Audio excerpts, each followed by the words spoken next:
Good morning and welcome to the University of Porto. Welcome to our first University and Culture U Porto session. We will now hear from the Rector of the University of Porto, António de Sousa Pereira. You may begin. Thank you very much. Dear Minister Manuel Leitor, dear Minister Graça Fonseca, dear Commissioner Maria Gabriel, dear President of the European University Association, Michael Murphy, dear Vice Rector Fátima Vieira, dear Commissioner of the National Arts Plan, Paulo Pires de Valle, distinguished speakers, ladies and gentlemen, good morning to you all. I would like to welcome you and thank you for your participation in this summit. We at the University of Porto feel honored and humbled by the organizers of the University and Culture Summit as part of the Portuguese Presidency of the Council of the European Union. Special thanks are due to Minister Manuel Leitor for the invitation that was extended to the University of Porto to organize this summit. It is very gratifying for the University of Porto to take on a leading role in transforming higher education institutions into genuine places of culture at the European level.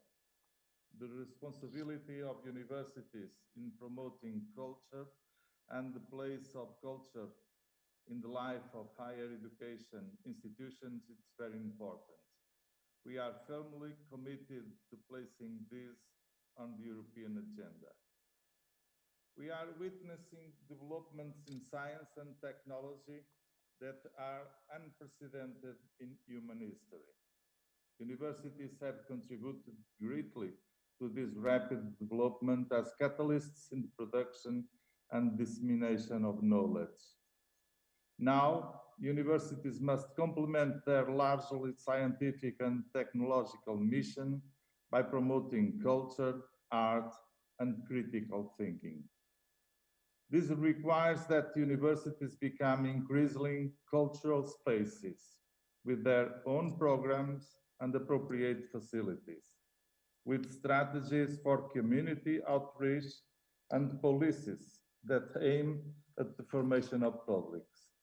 This cultural dimension of universities is crucial in tempering scientific hyper-specialization and the omnipresence of technology in contemporary society, both of which are also characteristics of the academic community. Art and aesthetics, literature and critical thinking, creativity and innovation are all key elements in shaping a well-rounded individual. Culture enables the development of fundamental cognitive abilities for a better understanding of the world, for civic development, fuller interaction with others, and an easier understanding of scientific and technological knowledge. Culture should therefore be at the heart of the learning and teaching process, as well as being a critical factor in the intellectual, civic, and human development of students. The University of Porto is aware of this and will be offering new course units in transversal skills on art and culture for students in all academic fields beginning in the next academic year. In addition, culture is a means for universities to interact with the surrounding community. By sharing their tangible and intangible heritage, by opening their spaces to artistic expressions and experience, and by establishing a regular, varied, and attractive cultural program, universities bring themselves closer to citizens while promoting their human development. These assumptions underpin the University of Porto endeavors to mobilize the academic community through its cultural policy, while also strengthening ties with society and democratizing access to culture. Indeed, the democratization of culture is one of the principal objectives of the Cultural Corridor of Porto. This initiative will be launched in the next academic year and will grant national and international university students free access to the museums of the university and of the Porto City Council, as well as to the Soares dos Reis National Museum. Students will also be entitled to a discount of 50% for events held at municipal concert halls. The project will be shared with and proposed to all other Portuguese universities with a view to creating a Portuguese cultural corridor. However, we have set our sights even higher.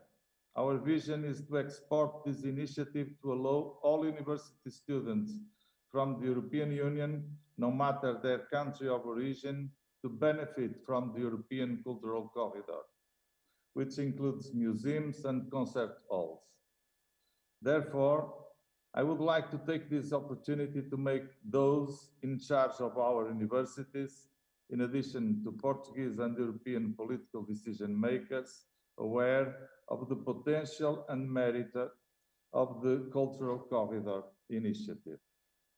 It would be desirable to create incentives and develop cooperation networks at national and European levels in such a way that the Cultural Corridor initiative would include as many universities, cultural institutions, artistic communities, and university students as possible.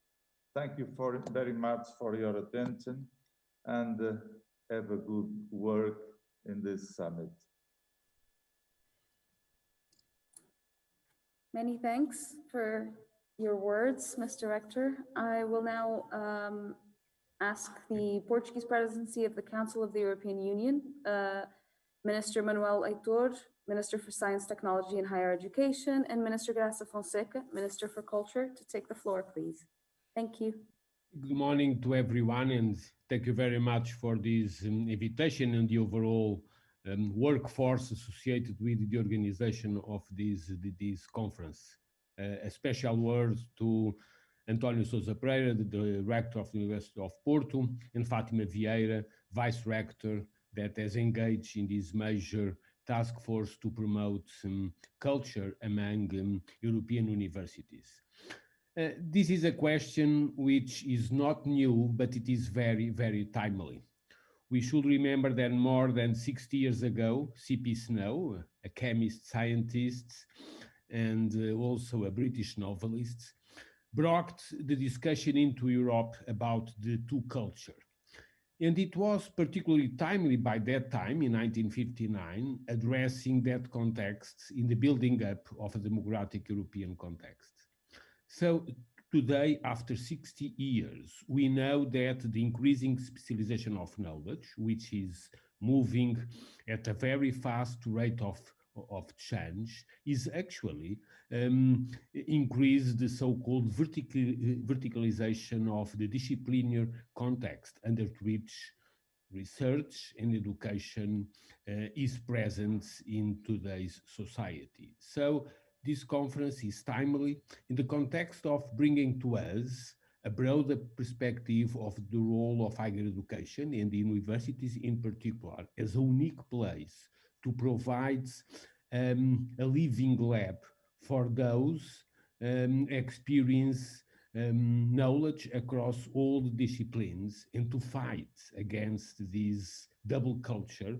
On the other hand, to build an European mean towards a broad understanding of the science and the arts, but also by understanding the different ways that we should address the different areas of knowledge. We should actually build a resilient culture under certainly a European landscape. The initiative just brought by the University of Porto to engage students in a culture corridor, I hope that can be taken not only in Portugal, but throughout Europe and European universities, particularly in times where the new European framework, particularly associated with Horizon Europe, as you all know, is particularly framed and emphasizes the role of the so-called European University Alliances. Actually, the University of Porto, the host organizer, is engaged in one of these major alliances, and throughout Europe, these days we have about 41 European alliances, which I'm sure Commissioner Maria Gabriel will remember you as building blocks, particularly important building blocks for strengthening the relation among universities, but also the increasing need to emphasize the triangulation between higher education, research, and innovation. And these are particularly important in the context of the Portuguese presidency. As we know, we took over the German presidency, which was particularly important, and I should acknowledge that in terms of putting together a number of very important legislative acts, including Horizon Europe, which we could launch last February, and again emphasizes very much the unique role of research, innovation, and higher education towards a resilient Europe, but also under a context where the increasing digital opportunities society must use must be taken together with the green transition. And again, coupling the green and the digital transition with the context of resilience can only be taken if we really consider an open approach where the arts in general can be also used to explore new ideas, but also to build a culture of freedom, which will be always the basic pillar of European democracy. So I thank you for the opportunity of this conference. Will be 2 consecutive days of many talks, many ideas, exchanging ideas throughout Europe. And therefore, I wish you a very successful 2 working days. Let me pass now to my colleague, Graça Fonseca, for her to introduce her point of view. Graça, please. Thank you, Eleitor. Bom dia a todos e a todas, Sr. Reitor, Professora Fátima Vieira, todos os professores aqui hoje. Começo por agradecer o convite e a organização desta conferência. Em dezembro do ano... In December of last year, we had the opportunity, together with Mr. Manuel Heitor, the pleasure of participating in the opening ceremony of the National Meeting University and Culture, a precursor to this conference. I would therefore like to start by expressing the enthusiasm with which, only a few months later, we continue this essential debate, now in the context of the Portuguese presidency of the Council of the European Union.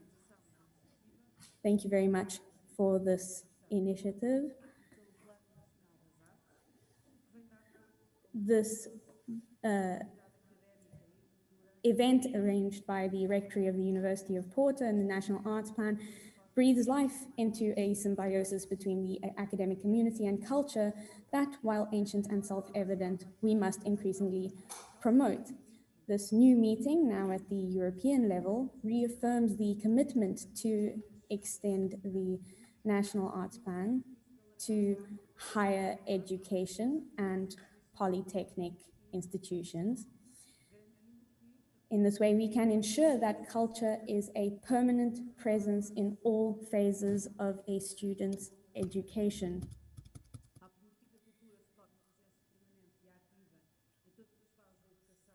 This by allowing culture to become a permanent and active presence in all phases of education and training for our students in higher education, universities, and polytechnic institutes. It also reinforces the participation of the university museums and bringing these, the university and culture closer together. And we can do this through cultural programming by establishing partnerships at a European level. it will bring academia closer to cultural heritage, museums, conservation, and to research.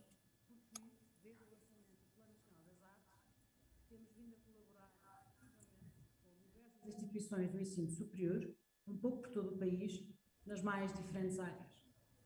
Este compromisso The National Arts Plan has allowed us to work with universities and academic institutions all over the country.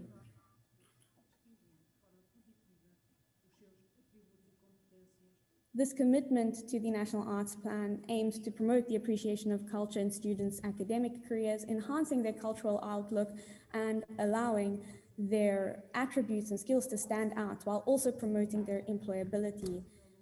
It was most likely early in March in the year 1290 that Denis of Portugal signed the Scientia Thesaurus Mirabili document, which marks the birth of the first university in Portugal, the first great cultural ruler in the history of our country under the aegis of culture, signed the university into existence. Called General Studies, this new institution responded to the desire for knowledge and discovery, transforming and shaping our country and allowing for a culture to develop that was more accessible and more inclusive.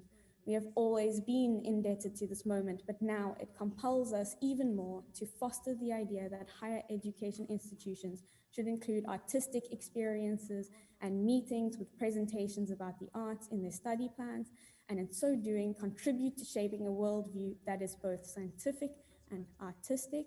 I'd like to close my speech by thanking everyone participating in this European conference. Your presence is proof of your interest and your dedication to this partnership. This will be proof fruitful not only to Portugal, but to Europe. Thank you very much. As you may know, Fatima Vieira asked me to share this very first option, and this great privilege. The president of the European University Association since 2019, and previously, as most of you know, has been the president for about 10 years of the University College Cork. He's a physician and also has been very much associated in biomedical research and higher education. Michael, the floor is yours. Bom dia, Minister Heitor and Minister Fonseca, Commissioner Gabriel, and Rector Antonio. It is a big pleasure to be here this morning on behalf of the European Universities Association and to congratulate you on a superb program, excellent speakers, and a wonderful diversity of topics. But it would be much nicer to be in Porto. And those of us who have visited Porto know very well how its architecture, museums, art galleries, cuisine, and music speak to it as a great European city. And on the other hand, Porto University is exemplary in driving the city's economy through research and through learning, and through its role in regional economic development, through UPTEC, its science park, which is known across Europe. The city's prosperity, of course, relies on synergies between its cultural heritage, that's artistic creativity, past and present, and the impact, on the other hand, of enlightened educational institutions. And that's the exact model that the European Council, the heads of government, had in mind when they met in Gothenburg in 2017. You may recall that they concluded that the diverse cultural heritage of Europe, coupled with education, provide the defining essence of who we are, our identity. And not just our identity, but the pillars on which our future economic success, our societal harmony, and the fulfillment of our citizens will be founded. So culture is important. The arts are important. Education is important. But culture and the arts are insufficiently important in education in Europe at the moment. And there's no need to remind the audience this morning that the immersion of young people in the visual arts and exposure to a rich cultural diversity enhance the potential for lifelong fulfillment. But over the decades, Europe's education systems in general have prioritized those subjects which were deemed more relevant to the world of work at the expense of the arts. But the good news this morning, of course, is that this is all changing. Ministers and Rector Antonio have already mentioned the impact of digitalization, artificial intelligence, robots taking over many of our tasks. So we're forced to reimagine what the future role of humans will be and to decide what characteristics of humans will keep us relevant. I recommend a recent book by American University President Joseph Aoun. He's president of Northeastern in Boston. He wrote a book called Robot Proof. And in it, he sets out the keys to human success in future, listing first, of course, creativity, along with new human literacies in data, in technology, and humanics, as he defines them, and a particular set of cognitive capacities, some mentioned already: critical thinking, systems thinking, entrepreneurship, and cultural agility. But above all, creativity, capacity for design that will define us and spare us the robots, or from the robots. And when we then look at how we acquire these capacities, we remember that drawing and painting and sculpting feature in our childhood years, but then they vanish as we go through the education system. And like a muscle that is not regularly exercised, they're lost from our creative skill sets. We've got to restore this creativity by restoring the arts to the center of the curriculum at every level. My message this morning is that the universities in Europe can play a significant role in advancing visual arts. We have responsibility, we have capacity, and we have the resolve to do so. Now, the evidence. About a year ago, we began an exercise at EUA, horizon scanning, and we asked our 850 universities and societal stakeholders what we must do, what universities we must change and adapt in the coming years. Two main findings. The first, not a surprise, a consensus on the challenges: sustainability, digitalization, demographic changes, polarization. The list is predictable. But the second finding was also a consensus, that to support society, we need a paradigm shift in how we function in the university sector. And so the title of our report is Universities Without Walls, Our Vision for 2030. That, of course, has many facets. Clearly, we will be hybrid institutions in the future, learning sometimes on our traditional campuses, but often online in virtual spaces, learning in the workplace, in cultural spaces, and other civic settings. We see open walls between disciplines, much more interdisciplinary learning in teaching and research. And a good example is the STEM to STEAM agenda right now, incorporating the arts within science programs, promoting design thinking and capabilities, and vice versa. We see more mobility of both staff and students between institutions and between countries, virtual and real, and that grows in, intercultural agility. And I strongly support the creation of the cultural corridor across Europe, mentioned earlier by Antonio. And consideration should be given to implementing this through the European Student Card, currently under development.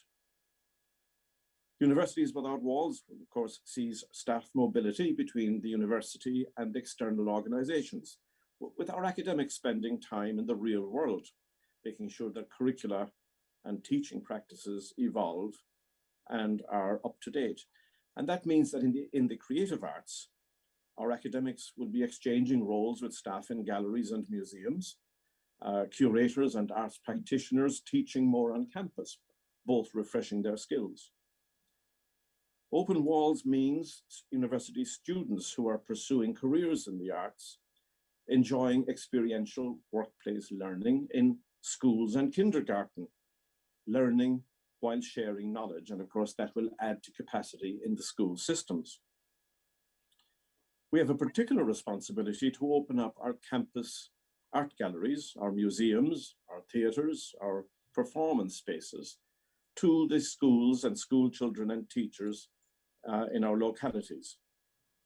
And our arts faculties can do a lot more to support local schools to teach arts. And with new investment, can train more practitioners to grow capacity in the school systems. Given all that, we will, of course, continue our traditional roles, contributing to culture, interpreting society and the human condition. But universities will still be places where culture is created and performed and exhibited and discussed. And we will continue to protect our heritage, responsibility for historic buildings, but at the same time experimenting in new architecture. So these are some of the broad principles that underpin our vision, with some specific examples of implementation, which are relevant to the conference agenda. We recognize our responsibilities, we have substantial capacity, and we have the resolve. So my message this morning is that Europe's universities are enthusiastic about supporting and enabling art and cultural education at all levels, not just in our own sector. And we will be taking note of the outcomes of this conference, because our next step, of course, is to advance the translation of the vision into a reality. And proposals emerging over the next 2 days will be extremely helpful. So on behalf of EUA, I wish you all an enjoyable and inspiring conference in Porto. And I simply say, obrigado for the opportunity. Michael, thank you so much for your interesting and very timely speech. Actually, let me know or recognize the importance of the UA report on the University Without Walls, because throughout Europe we are actually considering a recovery and resilience plan for the coming years. And actually I should know that within the Portuguese recovery plan, the University Without Walls is the reference for the recovery of Portuguese universities. And this has been adopted as a major term of reference. And I do believe that it can be built increasingly resilient and open universities. But now it's time to pass the floor to Maria Gabriel, our full energy commissioner for innovation, research, culture, education, and youth. And with this large portfolio of responsibility, I'm very proud to pass the word to Maria. Please, Maria, the floor is yours. Thank you very much, dear Manuel. Ladies and gentlemen, I'm really very pleased to be here to explore the intersections between the arts and higher education. And let me first thank the University of Porto, the Portuguese National Plan for the Arts, and of course, the Portuguese Presidency of the Council of the European Union for this opportunity today. Well, the university is perhaps one of the best places where education on one side and culture and the arts on the other merge. Culture in all its forms plays an essential role in higher education. Creativity, artistic expression, and critical thinking are fundamental abilities for shaping the world we live in and for connecting different fields of knowledge in innovative ways. Let me give you an example of what creativity combined with knowledge can do. It can take huge innovations like DSL, mobile internet, or the cloud, and use them to create social media platforms to change the way we engage with art and ultimately change the way society functions. And disciplines like architecture, design, and applied arts in general, coupled with technological developments, have a huge impact on our societies. And of course, this impact translates into our economies. The cultural and creative sectors have a yearly turnover of around 440 billion euros in the EU, and they contributed to as much as 4.2% of the European GDP and provided more than 7 million jobs in 2019 alone. And this is undoubtedly partly due to the emphasis culture has historically played in higher education. Culture, creativity, and critical thinking have indelibly shaped the European talent pool. And today I would like to talk to you about how I see the connections between these fields, how our recognition of the value of culture in higher education and research has impacted our approach to these fields, ultimately having been one of the reasons for bringing these areas together in my portfolio. And I will share with you what we are doing at European level to help culture and higher education work together. First, supporting universities as vehicles of culture, as catalysts for creativity and critical thinking. Second, leveraging the arts to enrich our learners' growth and development in higher education. And third, using this interdisciplinary approach to have more impact in our lives. Well, I will start with the first point. Higher education is undergoing a profound transformation. In the first year of my mandate, we have set in motion several important pieces of our policy agenda: the European education area, the European research area, and the Digital Education Action Plan. Together with the support of Erasmus+ and Horizon Europe programs, they are helping us support our higher education in Europe to be more innovative and more creative. And the best example, bringing all these elements together, is perhaps our European Universities initiative. The European universities are ambitious transnational alliances of higher education institutions developing long-term structural and strategic cooperation. And these alliances, you know that better than me, are working on challenge-based approach, bringing academia closer to the needs of society, of industry, tackling the big societal challenges we are facing, from climate change to digitalization. And to do this, they are developing interdisciplinary approaches, often bringing together the sciences and the arts. They also have here a very strong European focus, promoting the Europeans' core values, focusing on fostering a shared sense of belonging and embracing diversity. Take, for example, the EU for Art European University. This alliance brings together 4 higher education institutions devoted to fine arts from Budapest, Dresden, Riga, and Rome. And together they are developing common, flexible curricula in the fields of painting, sculpture, and graphic art. The new curricula are based on an interdisciplinary and international approach, integrating innovative pedagogical methods, including digital technologies. And their joint work will serve as a model that could be used for other institutions, so that more and more learners can bring together technical expertise and the creativity to apply it to human needs. Here, allow me just to mention the important role of the European student card, because the European universities will also be the pioneers in the rollout of the European student card. Actually, what we are thinking is to explore ways of promoting student participation in educational and cultural activities through the European student card. We want our learners to have better access to museums and to cultural events.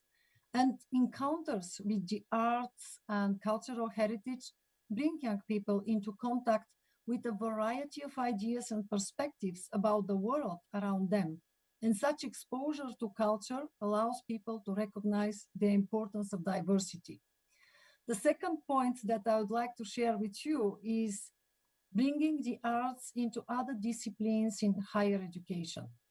In modern societies, citizens have to understand so many different challenges. Otherwise, they cannot make informed decisions. This is especially true for the STEM fields, increasingly important to our political decisions. These fields of expertise become more relevant if we see the potential to go beyond abstract equations and see the potential material impact in people's life. And this is why our approach to boosting STEM is the so-called STEAM approach. Through the study of art, music, literature, history, and other humanities and social sciences, we develop the creativity we need not only to come up with new solutions, but indeed to better understand the challenges we are facing. And this kind of interdisciplinary approach creates depth and flexibility in a highly competitive and changing job markets, helping our STEM graduates develop the indispensable soft skills. And yes, with the Digital Education Action Plan, we'll stay very focused on this. And together with our European STEM Coalition, we would like to develop new programs that are more interdisciplinary. These programs incorporate sustainability and creativity into scientific subjects, in addition to providing guidance and mentorship that appeals to a broader audience and to women in particular. Yet, these first 2 points can only come to fruition if we focus on solve the social challenges we face, which brings me to my third point, to create value in society.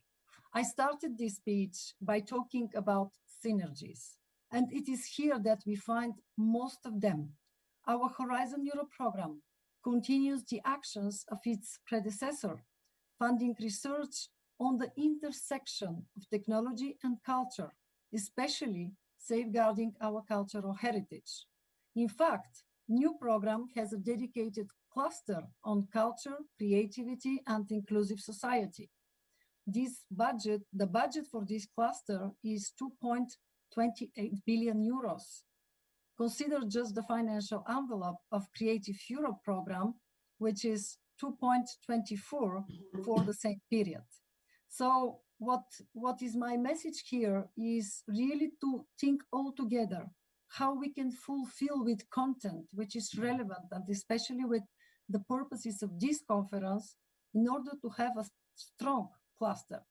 And when I mention synergy, another important element is to pay attention to the new kick that we'll create with the European Institute of Innovation and Technology on cultural and creative sectors, because that's exactly the role of the EIT, bringing together actors in education, research, and industry to develop innovative solutions, to create ecosystems. And I think that here we all can use the large network that EIT has in order to facilitate access to knowledge, access to finance, and at the same time, yes, to preserve our skilled people, to give more opportunities for reskilling and upskilling in order to have all these professionals in Europe. And these two new tools will interact with the Creative Europe program, the only dedicated mechanism for the cultural and creative sectors, as well as with our Erasmus Plus program. Allow me here to bring again to your attention that last year, for the first time, we secured 100 million euros for an extraordinary Erasmus Plus call for culture and creativity to respond to the educational challenges resulting from the COVID-19 pandemic. I think that it will be very useful now to see the results of this call, these partnerships for creativity, in order to better understand our mutual needs and to better identify our common actions. Final point, and this is again in the intersection of research, sustainability, art, and culture, that we find our newest initiative, the new European Bauhaus. With it, we are putting back culture at the heart of the European project. The new European Bauhaus will be a driving force to bring the European Green Deal to life in an attractive, innovative, and human-centered way. bringing the world of science and technology with the world of art and culture. And this is a natural place for universities to be involved. The three core values of the New European Bauhaus are sustainability, aesthetics, and inclusion. And we are in the design phase of the initiative. It is the key moment to involve everyone. We need our students, we need our teachers, professors, architects, designers, artists. And you know that here we are in a listening mode to define the concept with all the interested parties. That's why, for me, here maybe that's my plea during this conference. We need to have the active engagement of the higher education sector too in this initiative, because your role, your contribution is particularly key, because this project aims at reaching everyone in every region, in every country. And I count very much on you to encourage conversations and exchanges on the New European Bauhaus, but also to become a part of the community by becoming a partner. Actually, we have already some 30 partners, including universities. And I firmly believe that here universities have a key role to play. So, ladies and gentlemen, dear Minister, dear Manuel, this conference could not be more timely. We are at the crossroads. We need our universities to help us tackle the challenges of our globalized society, and we need culture and creativity to power our solutions. Moreover, we need to leverage these needs to support our cultural and creative sectors so hard hit by the pandemic. We all know that we cannot live without education, without culture. And that's why, for me, it's so important that we continue to work together. So today's conference, for me, it's a very important step forward. So thank you again to the Portuguese Presidency, to the University of Porto, the Portuguese National Plan for the Arts, and to all of you in the audience. Your efforts are indispensable for the future of Europe. And the European Union is here to support you in developing these synergies. Thank you very much, and I wish you a very fruitful event.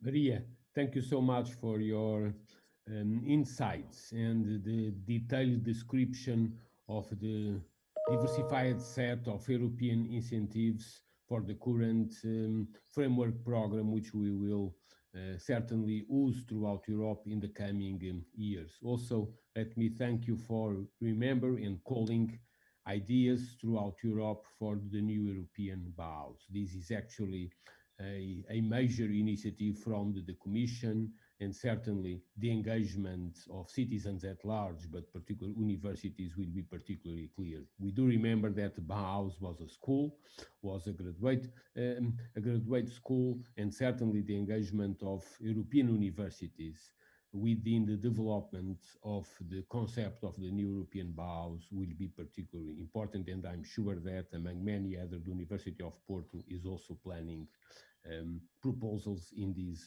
this context. Now it's time to go to the keynote speech by Alberto Manguel. I'm sure all of you know Alberto is a Canadian, but also an Argentine citizen. He was born in Argentina, he's lived in Israel and in France, and he has certainly a holistic view of the world.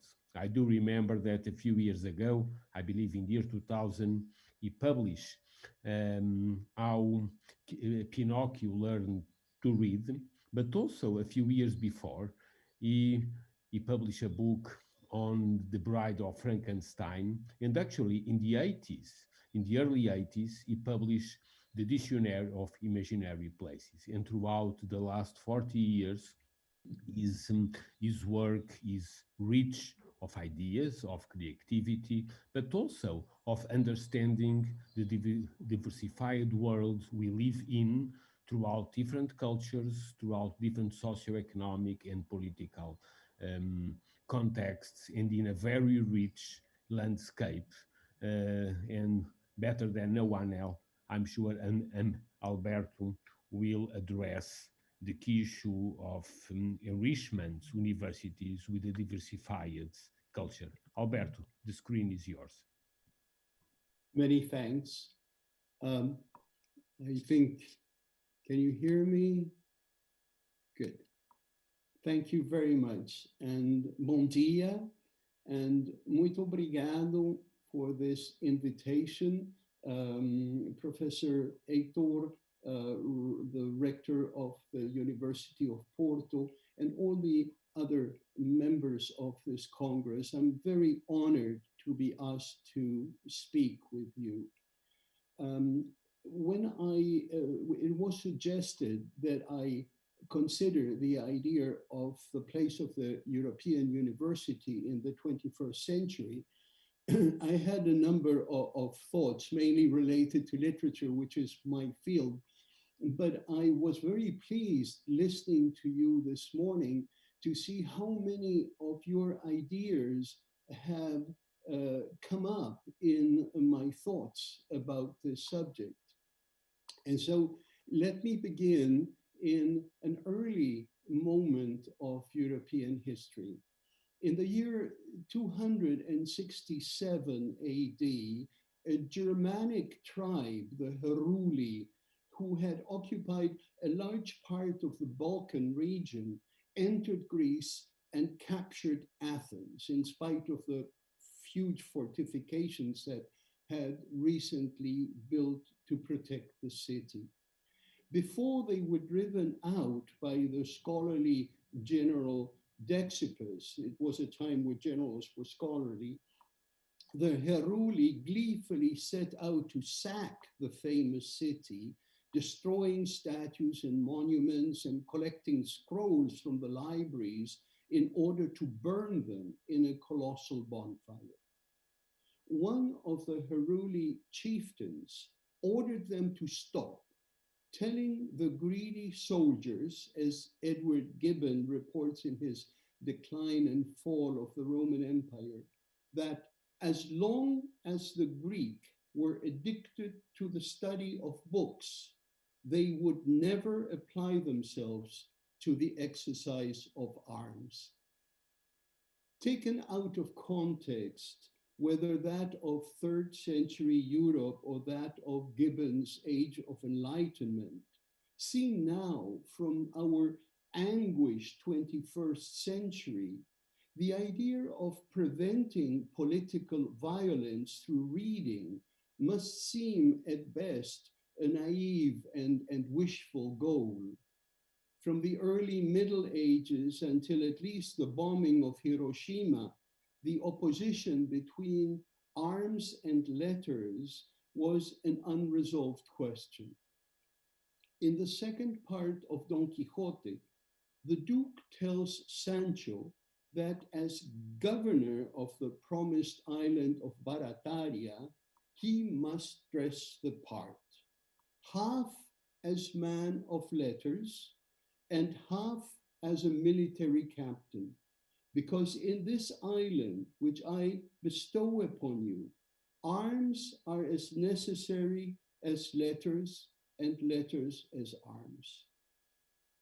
In saying this, the Duke not only refutes the classical dichotomy, but also defines the obligatory concerns of every governor, the duty to act responsibly and the necessity to read books, understanding the former to mean action and the latter reflection.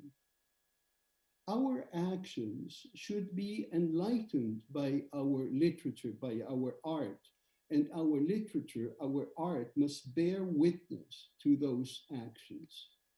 Therefore, to act in times of peace as in times of conflict is in some sense an extension of our reading, since our books hold the possibility of guiding us by means of the experience and the knowledge of others, allowing their readers the intuition of a future, however uncertain, and the lesson of an immutable past.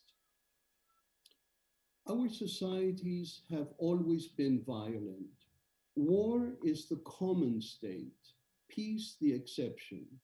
Nebuchadnezzar's dream of that statue with head of gold, chest of silver, thighs of bronze, feet of iron and clay was interpreted by Daniel as the succession of transient empires from Babylon to that of God.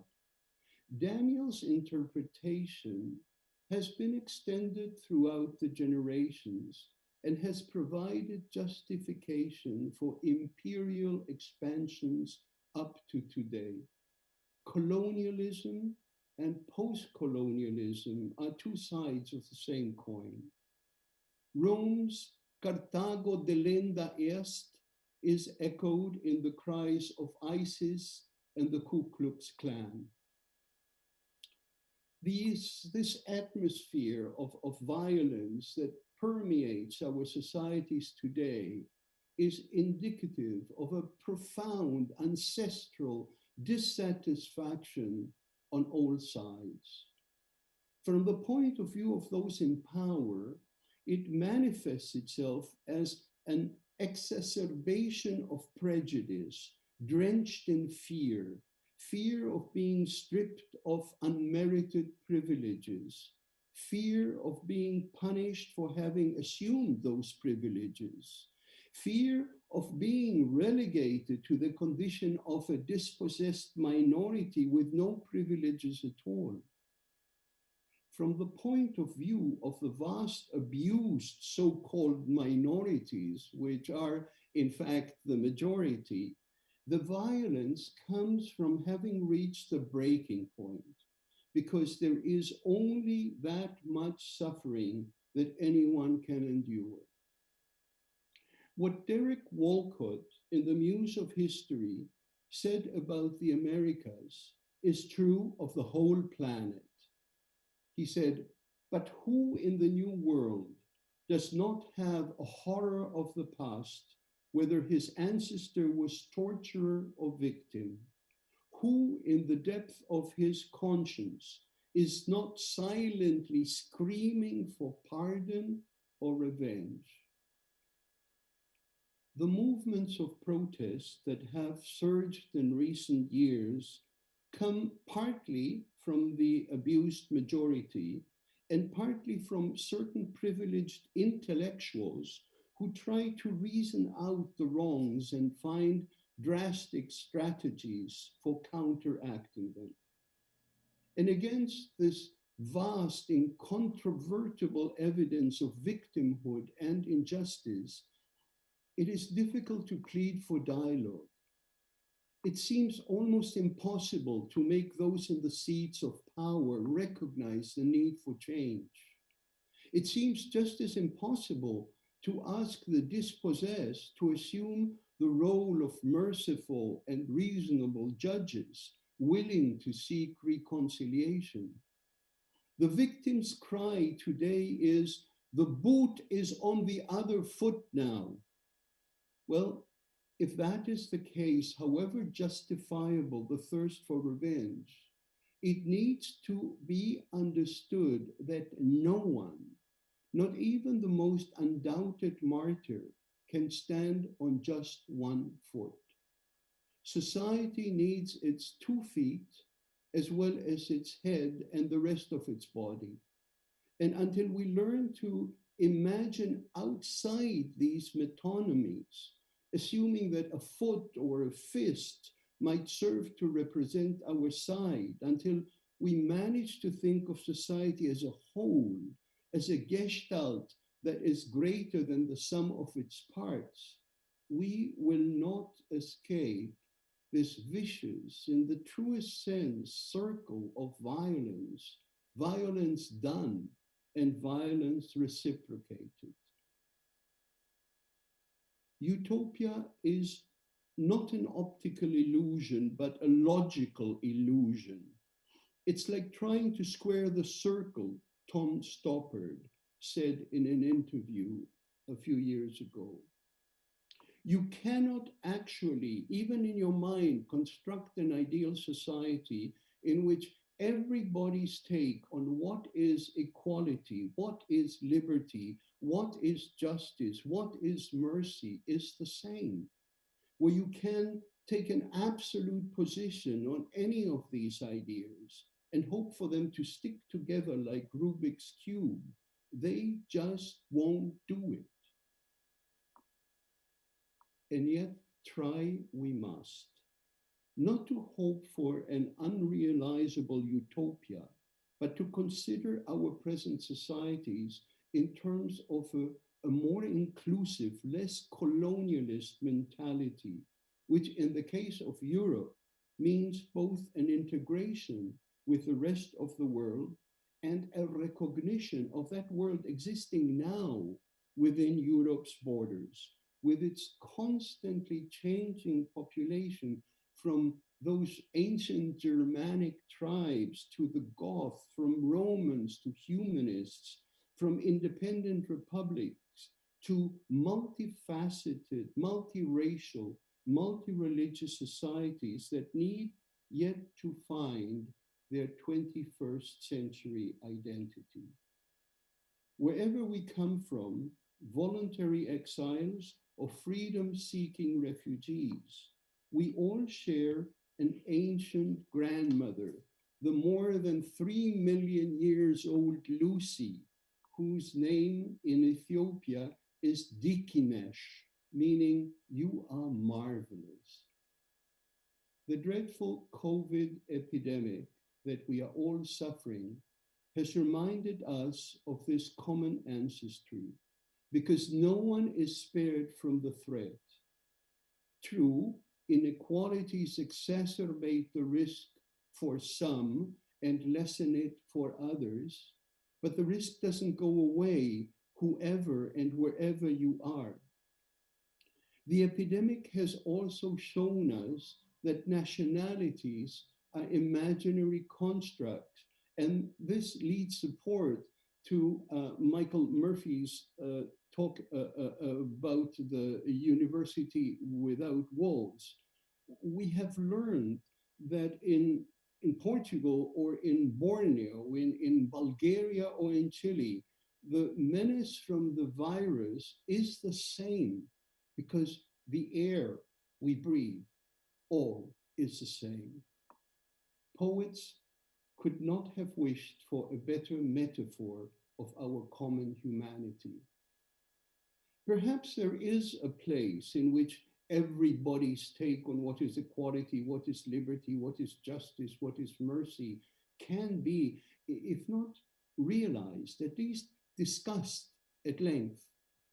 The university can become an instrument towards dialogue aimed at social sanity, not to restore sanity to society, which never in our multiple histories has existed for very long, but to encourage us to imagine the possibility of sanity, which we have tried to imagine so many times throughout the centuries.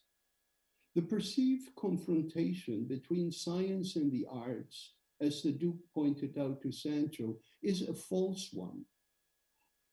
Let me tell you a story. A few years ago, Andrisner Magnusson, one of Iceland's best-known writers, was asked by a leading climate scientist why he wasn't writing about the greatest crisis humankind has faced, global warming. Magnusson demurred. He wasn't a specialist, he said. It wasn't his field. But the scientist persisted. If you cannot understand our scientific findings and present them in an emotional, psychological, poetic, or mythological context, he told him, then no one will really understand the issue and the world will come to an end. This belief that science and the arts, or arms and letters in the Duke's speech, are deeply intertwined has been expressed many times throughout our histories. A few outstanding examples are Aristotle's understanding of science through philosophy, Maimonides' efforts to elicit a dialogue between Athens and Jerusalem, Saint Jerome's strategies to allow the literatures of Greece and Rome to interact with Christianity, Caliph al-Mumam's magnificent project of translating the works of Aristotle and other Greeks into Arabic. There are many moments in our histories of which we can feel proud. We must learn that there is no peripheral knowledge. Like in the old definition of God, knowledge is a circle whose center is everywhere and whose circumference is nowhere. From the medieval gathering of geometry, music, astronomy, arithmetic, grammar, logic, and rhetoric under one roof, to present-day courses such as poetry for physicists or astrophysics for artists, the university has attempted a reconciliation between disciplines set apart by the noxious split between praxis and logos, the act and the world, the flesh and the spirit. Science and the arts, for want of better words, fulfill their functions to help us survive through the imagination, that unique instrument that allows us humans the experience before the experience. Imagination offers out the possibility of becoming wiser, of doing things better and more justly, of finding solutions to ever recurrent problems. I insist on the word possibility. It offers nothing more than that. It does not guarantee results. Neither science nor the arts can force action upon us. We must reflect and balance and decide. That is the meaning of what the old theologians called free will. Imagination offers us the choice. We are the ones who have to make it. That is why careful reflection on the education strategies of the university are essential. Professor Manuel Heitor has stressed in his speech if the strategies are dogmatic, if they are directive, if they don't offer diversified instruction, if they don't seek to educate but merely to train, if they attempt to domesticate the imagination instead of allowing it to run freely into unexplored realms, then the university becomes useless as an instrument of survival. In this sense, our archives, museums, libraries can be of assistance as places of active memory and evidence. We can learn from what we have collected and guarded and preserved, studying the material itself, but also, this is very important, also its context, the underlying meaning and prejudices of its cataloging codes, the methods employed for finding and choosing and carrying materials away as gifts, as exemplars, or as booty. This task is, in the words of Jane Pickering, whom we will hear later, a challenge to long-held assumptions, as well as a deep commitment to broad and diverse perspectives on cultural heritage and on what it means to research and interpret museum and archival collections. Indeed, every memory carries meaning beyond its apparent qualities. Education, knowledge, thinking have therapeutic effects, since exercise for the brain, though it's not a muscle, is on a par with exercise for the muscles of our body, as I hope that Professor Michael Murphy will not disallow my speaking about science. Studies of diseases such as dementia, Alzheimer's, Parkinson's have shown that an active, imaginative brain assists in the healing. In the 18th century, Diderot recommended bibliotherapy to cure various ailments. Carl Gustav Jung argued that the unconscious throws up from its depth clues and signposts that we might follow to heal ourselves. In the processes of thought and in the labyrinth of dreams, there are salutary indications of the path to follow for a holistic betterment. Mens sana in corpore sano acquires a new, richer significance today in today's social context. There is no reason to separate the art of medicine from the art of poetry. The body is an ancient metaphor for society and for the world. The body politic is not a casual metaphor, nor is a depiction of the world in medieval maps as the body of Christ. The bodily microcosm of the Kabbalists that mirrors the macrocosm of the universe is not an idle association between big and small. We are the world we inhabit. Let me end with this. Our models of society have always been flawed. Some, of course, more flawed than others. But our only hope, I think, to overcome our persistent blindness and infectious folly, our poisoning of the planet, and our abuse of our fellow human beings, lies, I believe, in this.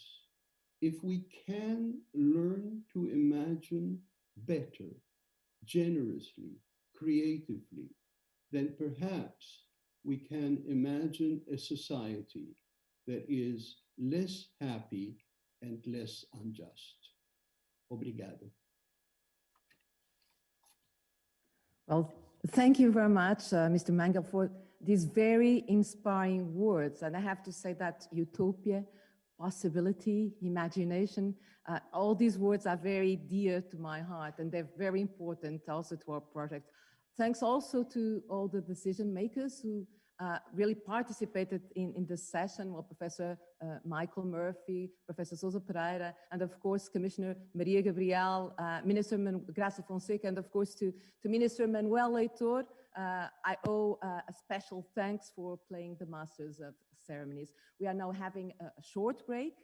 It will be the first of a series of cultural breaks. And in this first break, we invite you, just to get to know the University of Porto and its surroundings. So see you in 10 minutes.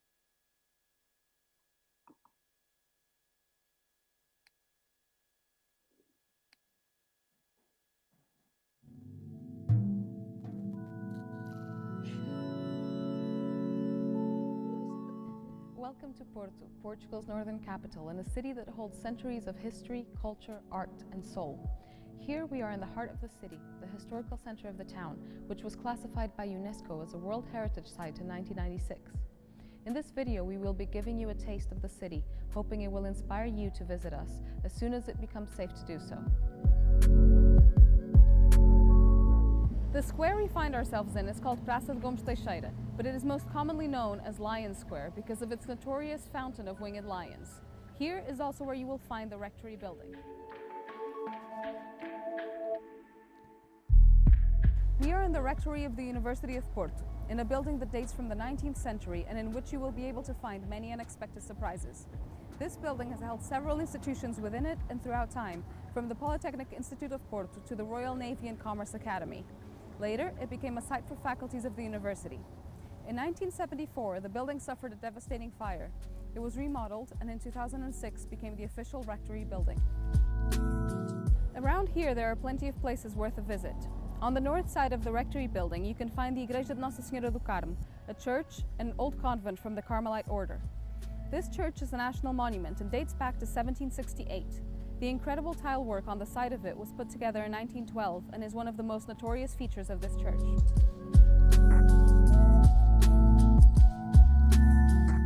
A short walk from the rectory building takes you right to the beautiful Lelo bookshop. This bookshop is known worldwide by its Art Nouveau style, as well as the very aesthetically pleasing maroon staircase. It also has countless decorative elements that reference the history that is inherent to this place, from busts of important writers and poets to an incredible 8-meter piece of stained glass that decorates its ceiling. This building is the Santo Antonio Hospital. The architect who designed it was John Carr, an Englishman who is familiar with Porto and its inhabitants, but still introduced neoclassical and neo-Palladian styles of architecture, influencing many other emblematic buildings within the city. Around the back of the rectory building, there is the Cordoaria Garden. This is one of the many green spaces in the city of Porto. Here you can find plenty of monuments that honor some important members of Portuguese society. Standing right across from the Cordoaria Garden is the Cadeia da Relação, a prison and courthouse from the 18th century. This building remained a prison until the 20th century, and many well-known Portuguese personalities of the time were incarcerated here, from dukes and doctors to writers and creatives. After being restored, it became home to the Portuguese Center of Photography in 1997. Also in the back of the rectory building is our best and most unexpected surprise. The Natural History and Science Museum of the University of Porto sits right here, sharing the building with the rectory and also right across from the Cordoaria Gardens.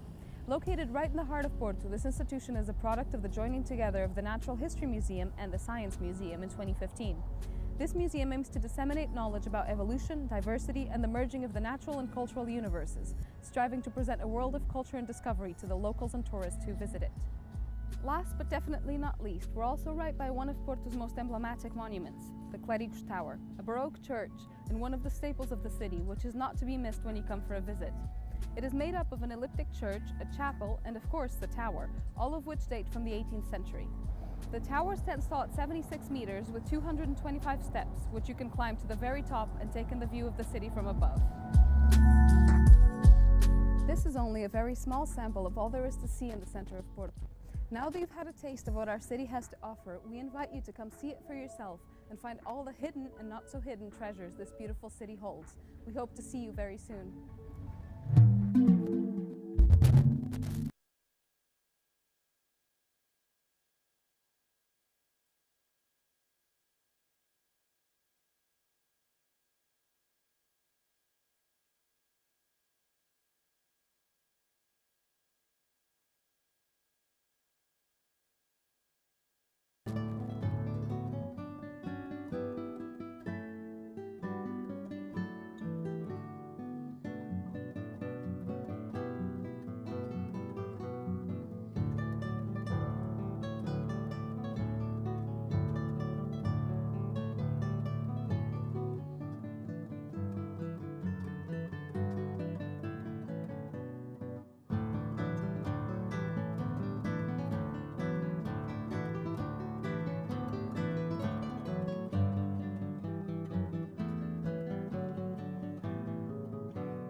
Welcome to Porto, Portugal's northern capital, and a city that holds centuries of history, culture, art, and soul. Here we are in the heart of the city, the historical center of the town, which was classified by UNESCO as a World Heritage Site in 1996. In this video, we will be giving you a taste of the city, hoping it will inspire you to visit us as soon as it becomes safe to do so. The square we find ourselves in is called Praça de Gomes Teixeira, but it is most commonly known as Lion Square because of its notorious fountain of winged lions. Here is also where you will find the Rectory building. We are in the Rectory of the University of Porto, in a building that dates from the 19th century and in which you will be able to find many unexpected surprises. This building has held several institutions within it and throughout time, from the Polytechnic Institute of Porto to the Royal Navy and Commerce Academy. Later, it became a site for faculties of the university. In 1974, the building suffered a devastating fire. It was remodeled and in 2006 became the official Rectory building. Around here, there are plenty of places worth a visit.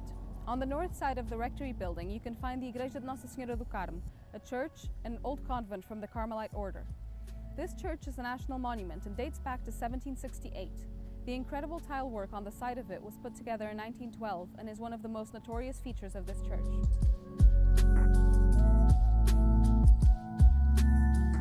A short walk from the Rectory building takes you right to the beautiful Lelo bookshop. This bookshop is known worldwide by its Art Nouveau style, as well as the very aesthetically pleasing maroon staircase. It also has countless decorative elements that reference the history that is inherent to this place, from busts of important writers and poets to an incredible 8-meter piece of stained glass that decorates its ceiling. This building is the Santo Antonio Hospital. The architect who designed it was John Carr, an Englishman who is familiar with Porto and its inhabitants, but still introduced neoclassical and Neo-Palladian styles of architecture, influencing many other emblematic buildings within the city.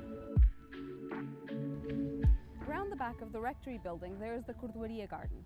This is one of the many green spaces in the city of Porto. Here you can find plenty of monuments that honor some important members of Portuguese society. Standing right across from the Cordoaria Garden is the Cadeia da Relação, a prison and courthouse from the 18th century. This building remained a prison until the 20th century, and many well-known Portuguese personalities of the time were incarcerated here, from dukes and doctors to writers and creatives. After being restored, it became home to the Portuguese Center of Photography in 1997. Also in the back of the Rectory building is our best and most unexpected surprise. The Natural History and Science Museum of the University of Porto sits right here, sharing the building with the Rectory and also right across from the Cordoaria Gardens. Located right in the heart of Porto, this institution is a product of the joining together of the Natural History Museum and the Science Museum in 2015. This museum aims to disseminate knowledge about evolution, diversity, and the merging of the natural and cultural universes, striving to present a world of culture and discovery to the locals and tourists who visit it. Last but definitely not least, we're also right by one of Porto's most emblematic monuments, the Clérigos Tower, a Baroque church and one of the staples of the city, which is not to be missed when you come for a visit. It is made up of an elliptic church, a chapel, and of course the tower, all of which date from the 18th century. The tower stands tall at 76 meters with 225 steps, which you can climb to the very top and take in the view of the city from above. This is only a very small sample of all there is to see in the center of Porto. Now that you've had a taste of what our city has to offer, we invite you to come see it for yourself and find all the hidden and not so hidden treasures this beautiful city holds. We hope to see you very soon.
Welcome back.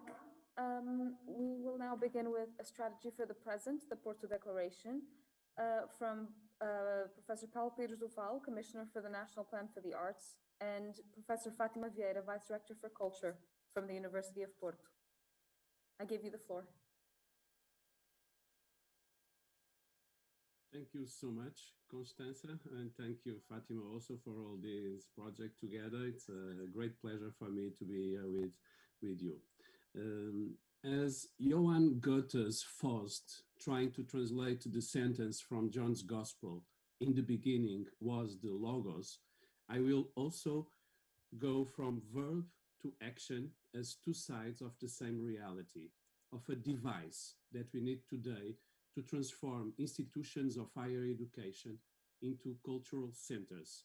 And for that, we need a network of discourses, institutions, physical spaces, and administrative measures. I start with the words, university and culture. If by university we understand more broadly the institutions of higher education, we define culture in the plural, as symbolic systems which give meanings, also plural, to the personal and collective existence of citizens. Culture is that which makes life worth living, wrote Eliot. It's a continuous creative process in which all social groups are involved, not only an elite. Culture always manifests itself in a plurality of worldviews, forms, valuations, and manifestations. Also, the word identity, easily associated with culture, should be used with care in the plural, so that we do not falsify an illusory people, excluding and marginalizing who does not fit there. And after all, otherness, the other, the difference, is already at the heart of identity, as Paul Ricoeur underlined in the book, Soi-même comme un autre. And this applies to the individual and to communities. The construction of identity requires a going out of oneself towards cultural manifestation so that each one can discover oneself there in that deposit of humanity and return to oneself already as other with previously unknown possibilities. Suddenly, a book, a film, a play, a work of art can tear the world in front of us and open our horizon of possibilities, our world.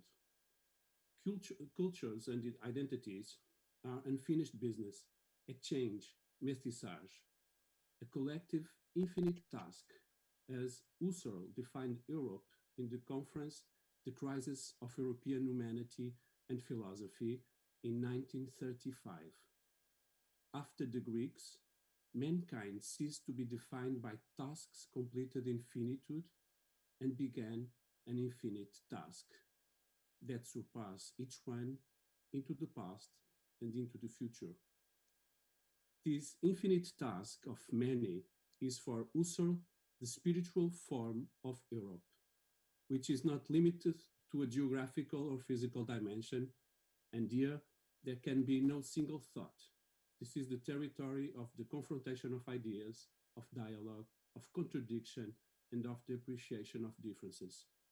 And we want this spiritual form to be the promoter of the acceptance of otherness in the art of identity, because it is already there. Experimenting the arts and knowing different cultures and heritage help us to understand this. The European crisis, according to Husserl, was originated in the attempt to lead everything to rationalization, losing therein the world of life. Arts, heritage, and culture make us experience that holistic dimension of human beings. Senses, emotions, feelings, and rationality. Sensibility, imagination, and critical thinking as a unity. As Paulo Freire wrote, education will be as full as it is an act of knowledge, a political act, an ethical commitment, and an aesthetic experience. We cannot close the life in the drawer in which we specialize. It is so often at the frontiers, outside our area of expertise, that we can discover unusual points of view and innovative perspectives. The pretension of purity is the opposite of life and culture. We need undisciplinary contamination. At this meeting, we start by acknowledging the work that has been done in many institutions of higher education. We learn from your experiences and we want to spread your good practices. We believe that we will all gain in the European cultural fabric if we deepen the role of culture in the hierarchy and mission of universities. In this sense, it is urgent to provide each higher education institution with a strength cultural service or department with human and financial resources to carry out these missions. It is necessary to assume in speech and in actions that universities are cultural centers, producers of culture, in the same way that cultural institutions are essentially educational territory for the university to fulfill its mission. It is necessary to break down institutional walls. And in this sense, we are not just thinking about more culture in the university, but how our higher education can have a presence in cultural institutions, how to put its know-how and practice to use. It is fundamental to make culture fruition a structuring element in the curricula, valued and credited in the educational pathway of students in all scientific areas. It is determinant to cross scientific knowledge and culture so that they mutually enlighten each other, promoting transdisciplinary projects among faculties and with cultural institutions. I have not taken up Husserl's 1935 conference by chance. Also today, the question of democracy is once again central. And here we are interested in thinking about how the university and culture can help the health of European democracies. In this case, through cultural citizenship, through the exercise of the cultural rights and duties we have. In this democratic sense, I would say that it is fundamental not to forget that students must, in this strategy, be recognized and treated as agents, as collaborators, and not as consumers of culture. Culture can be a way to make higher education institutions more inclusive and participatory, that is, democratic. A university of multiplicities, a multiversity capable of maintaining the difference of what is different without wanting to turn it into the same, and yet creating community. And before I pass the floor to my colleague and accomplice in the organization of this meeting, Professor Fátima Vieira, I want to express my deep gratitude to all participants from different continents who agreed to share their experience and reflection with us, underlining the global and open nature of this European project, and in particular to Fátima Vieira and her team in the Rectory of the University of Porto, my sincere gratitude for the remarkable work they did to make this meeting possible. Fátima. Thank you. Thank you very much, Paulo, and good morning. Well, good morning, good afternoon, or good evening, depending on your time zones, and a very warm welcome to this virtual space of the University of Porto. I have to say that we are very grateful for this opportunity to host the summit along with the National Plan for the Arts. And we are particularly pleased with the fact that this is an online event. The thing is that, well, important matters, when they are discussed online, they become public matters. And we see this as a unique opportunity to bring to the forefront the role culture is to play in revitalizing and connecting universities and communities on the one hand, and in catalyzing them for the promotion of democratic European values on the other hand. And this, I would say, is the perfect time for action. We have a problem which, as it has been often said and is worth repeating, is of a cultural nature.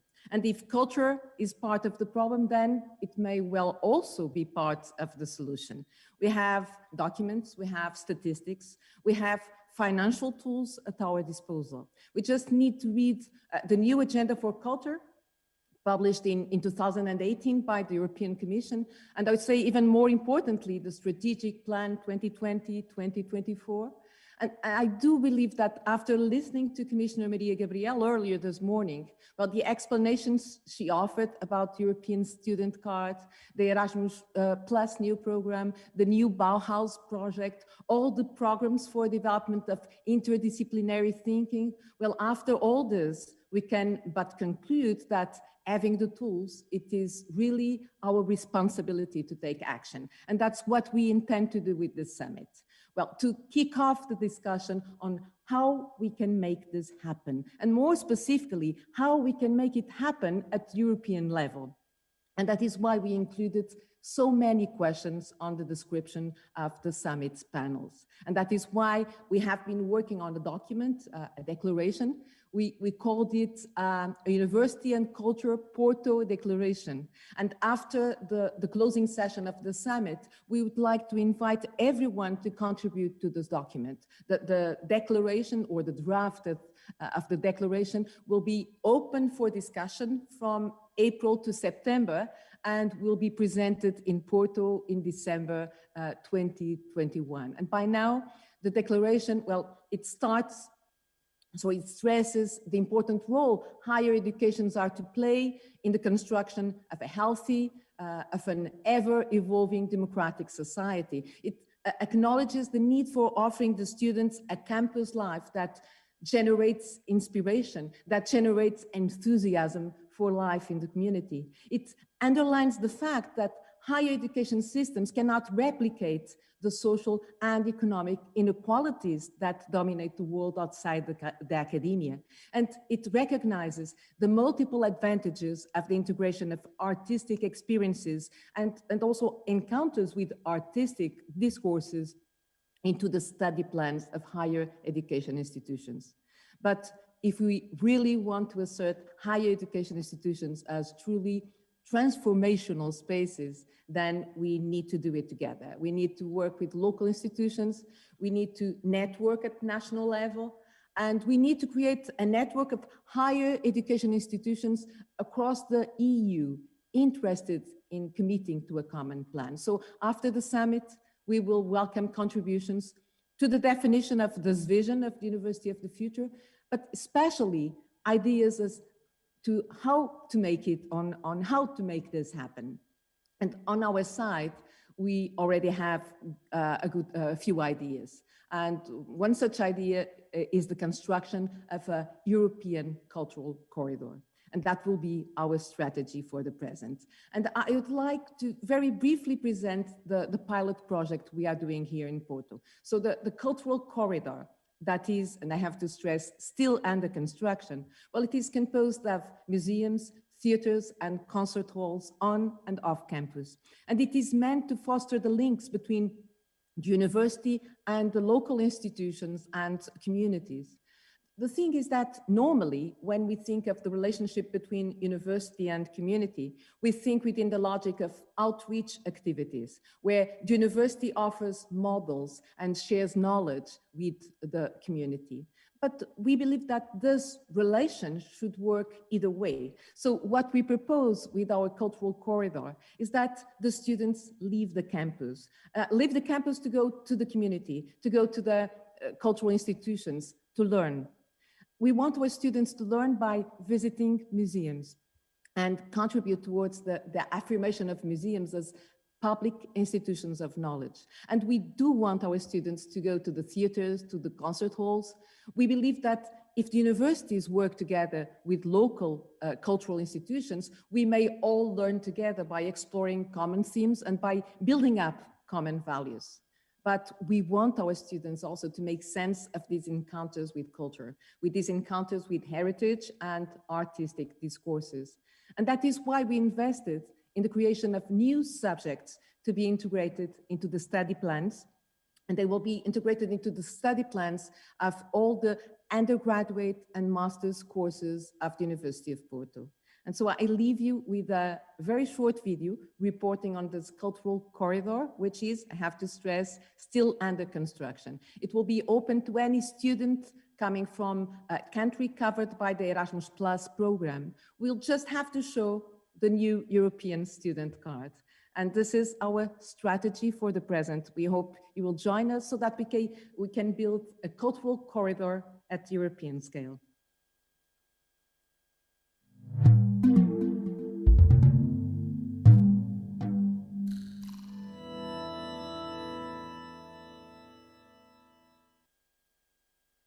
Estamos a construir o corredor cultural do Porto. Estamos a criar condições de igualdade de oportunidades para todos os estudantes universitários no acesso às artes, à cultura e ao património. São múltiplas as estruturas museológicas da cidade que já aderiram ao corredor cultural. Os museus são espaços que inspiram, que geram paixão e entusiasmo pelo conhecimento, que contextualizam perspectivas diversas, nos permitem o encontro com o outro, aquele que é diferente de nós e nos é desconhecido. Precisamos de museus integrados na vida da universidade e da comunidade. O corredor cultural permite aos estudantes universitários de países europeus abrangidos pelo acordo Erasmus+, o livre acesso ou a preços muito reduzidos, a um conjunto significativo de estruturas museológicas. Temos já no corredor todas as estruturas museológicas da Universidade do Porto, todos os museus municipais, mas também o Museu Nacional Soares dos Reis e o Museu de Arte Contemporânea de Serralves. Mas há mais.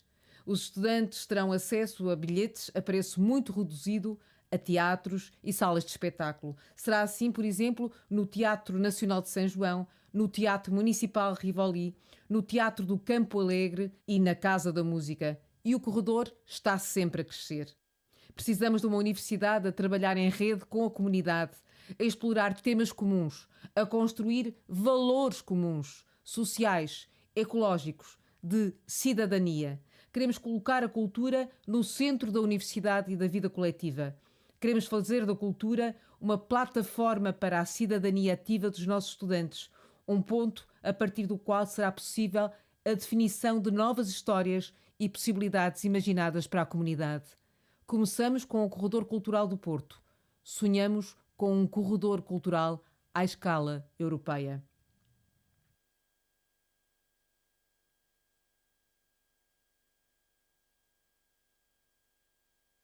Foi com os parceiros da comunidade que construímos as novas unidades de competências transversais em oferta a todos os estudantes de licenciatura e de mestrado da Universidade do Porto. Queremos criar públicos competentes, dar aos estudantes ferramentas para melhor fruírem os discursos artísticos a que agora têm acesso. Neste novo projeto curricular da Universidade do Porto, o Teatro Nacional São João irá comportar-se como um mestre ignorante.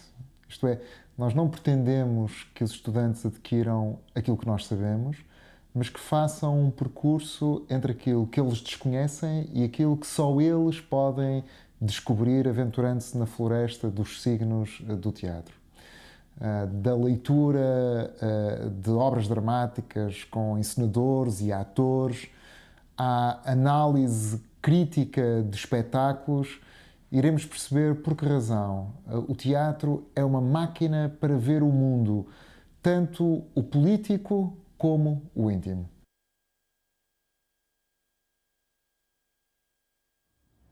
Olá, eu tenho 45 segundos para tentar resumir aquilo que é a unidade curricular que se vai desenvolver na Casa da Música. É manifestamente pouco tempo, mas aquilo que eu vos posso dizer é que vão conhecer a casa por dentro, vão ver as entranhas e vão conhecer cada um dos nossos órgãos que depois fazem aquele corpo. Vão ter a oportunidade de estar com músicos, com maestros, com programadores, com compositores e desta forma ganhar mais ferramentas para a fruição musical. No fundo, o que nós queremos é que no fim desta experiência tenham mais gosto e, sobretudo, tenham melhores ouvidos para desfrutarem daquilo que é a música e, em particular, aquilo que nós fazemos na Casa da Música.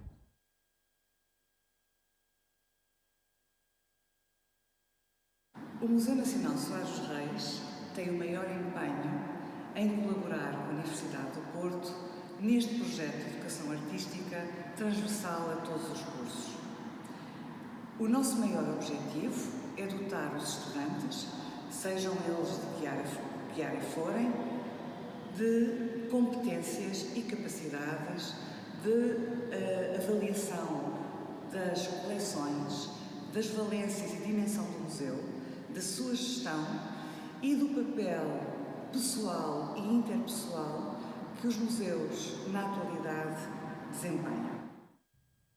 No Jardim Botânico do Porto, alicerçamos um outro eixo de atuação, a oferta de unidades curriculares que promovem a literacia científica dos estudantes.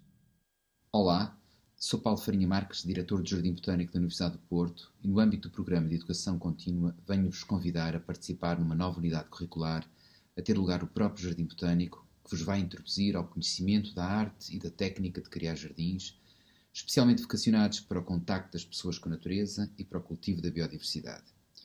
Vamos desenhar espaços com plantas, tirando partido da localização e das qualidades ecológicas e estéticas das espécies. Vamos conhecer árvores, arbustos e herbáceas ao longo das estações do ano e ao longo dos seus ciclos de vida.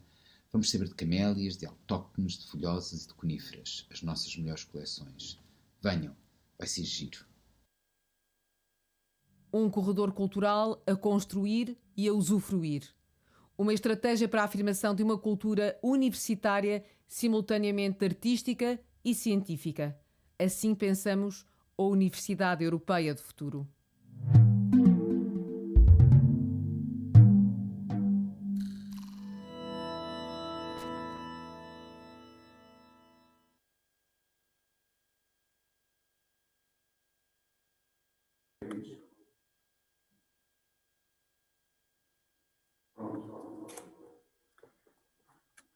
Welcome back. I would now like to give the floor to the European Commissioner for Cohesion and Reforms, Elisa Ferreira, for our A Conversation With segment. You have the floor, Commissioner.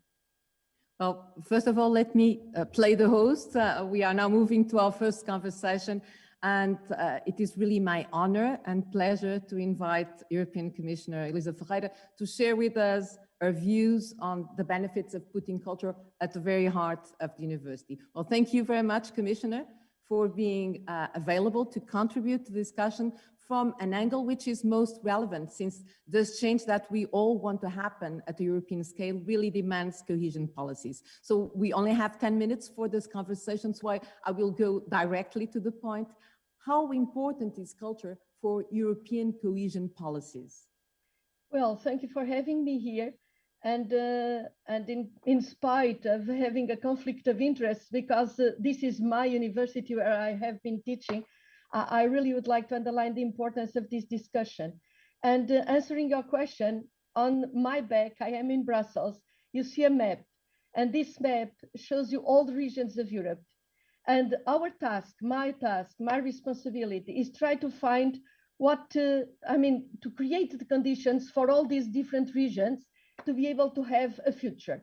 These regions are not a map, they are people, they are a space. And on the basis of that space and of those people, we have got to find the differences among them, but also from those differences to be able to create value, to create value added, to find out which are the competencies that we can trigger, that we can help to develop in mutual respect, in common values, but building on the difference and not on what is the same. And it is this effort that we are doing it, and we find a lot of development strategies that directly anchor in the imagination, creativity, cultural diversity, built heritage, nature, gastronomy, festivals, creative industries. That is the source of development strategies. Well, thank you. And what about the recovery plan for Europe? You know, everyone talks about it. So what role can culture play in that recovery plan for Europe? And could you please offer concrete examples? Well, of course, as we implement this recovery that we all need, we don't want to rebuild the past. We want to look forward, to look to the future. So we say often that we want to build back better. And this includes a role for culture, a role for more cohesion and territorial cohesion.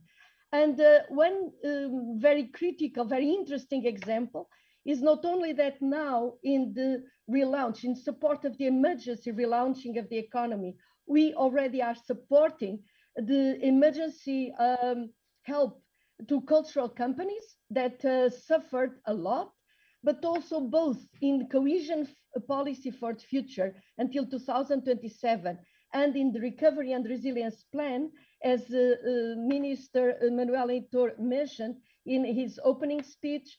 Already culture is very clearly spotted, underlined, and is going to be supported. It was supported in the past. Now it will have a reinforced role. Well, thank you. And how can culture and the arts help develop the European Union's social and territorial cohesion? Well, I think it is absolutely obvious that now when we are trying to understand how the different regions can really speed up, particularly the most not so developed ones, how we can support them. We have a series of instruments from Horizon to regional policy that in fact are anchoring or stimulating the recovery. And Commissioner Gabrielle, my dear colleague, she already mentioned a very specific project that are very dear to our hearts, mine and hers. We are both engaged in it. It's the new European Bauhaus, which is in fact a kind of going back to basics. Development is a place-based policy. So we have got to go to the ground and to try to create new models for us to capture the new technologies, to be inclusive and to be beautiful, because we understand much better now after the pandemic how much how important it is to have a nice, comfortable place where you live, be it internal to your house, be it in the public space. And this called our attention to the need to be also looking very carefully at and very attentively to the quality of how we live. So this is a design phase. We want everybody to participate in it. And so we are calling on the universities also, and the University of Porto is very engaged in that. Portugal is very engaged in this. And we think, in fact, is a place-based that recreates the link, emotional link from the Commission to the citizens on the ground. And I would like to finish with a single idea. In fact, we cannot love what one doesn't know. So if you really want to be together, and students and Erasmus have been a good example of how you can create a network of emotion, respecting everybody, and above all, loving the difference, I think we can build a better Europe in our future that really builds back better and leaves no one behind and no region behind. So this is the kind of spirit on which we are working together from the Commission side, but we need partners, and I'm very glad to find you as a very active partner. Well, thank you very much, Commissioner. And it's so good that we are ending with such an inspired thought. And thank you also for being available to talk about this very important topic for European Union social cohesion. And we will now proceed to panel 1 so that we may comply with the schedule with all these important thoughts in mind. And Professor Helvers, I give you the floor.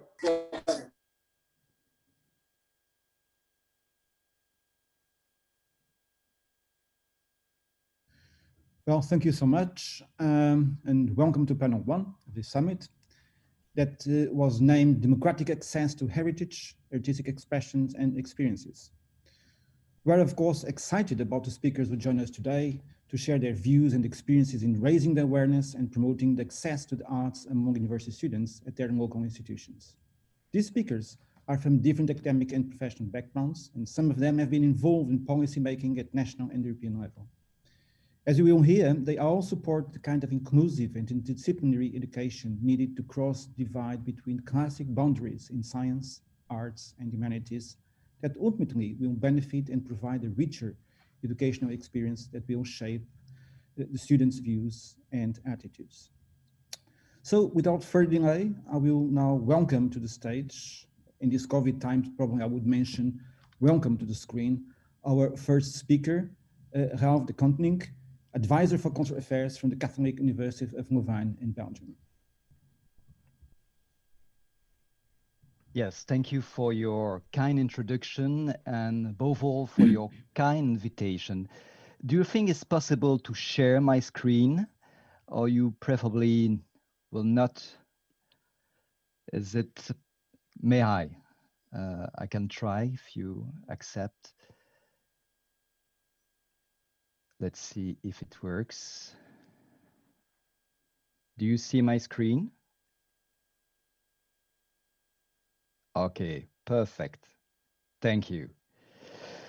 So let me present you some practical aspects of the challenges we are facing in my university, Université Catholique de Louvain, in relation to culture. For more than 15 years, my university has developed a fairly ambitious cultural policy. We invest each year more or less €1 million in culture.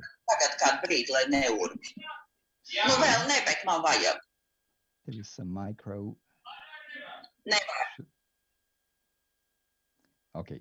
With the aim to place culture at the heart of the university's three main missions: education, research, and service to society.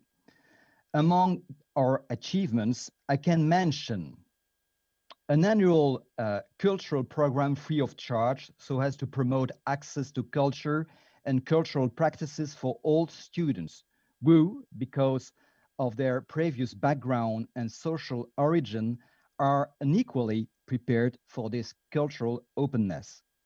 Secondly, a constant support for students' cultural initiatives. Thirdly, support for places of culture. We have in my university a university museum called Musée L. We have a theater, Atelier Théâtre Jean Villard, and we have also La Ferme du Biérot with a music center. And last, we have a concert hall called Aula Magna. So we are supporting this place of culture. Fourthly, a teaching program in culture and creation, welcoming the artists in residence, one of the major highlights of our cultural program and policy. And finally, a fund for research creation. I will go back to this fund later on. Why such an important investment in culture? And what I'm going to say now could be or should be, of course, applied to all universities. Culture is an important lever for innovation and creativity in all its forms. It has already been mentioned several times this morning. In terms of academic values, we must affirm today more than ever that cultures give meanings.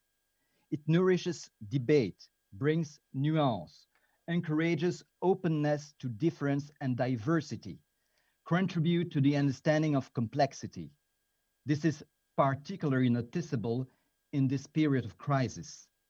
In these circumstances, culture contributes greatly to resilience, that is to say, to this capacity to bounce back, to make a new start by reinventing our world. Against the showcase or prestige effect, we must therefore insist on the fact that if culture can be tasted in or for itself, it is also a means of action to transform reality or to view it from another angle. In this respect, it can be said that culture is indeed a social issue in the same way, for example, as climate. Against an inflation of cultural activities that ultimately only affects an already convinced audience, it is important to reorient culture on the side of education and research.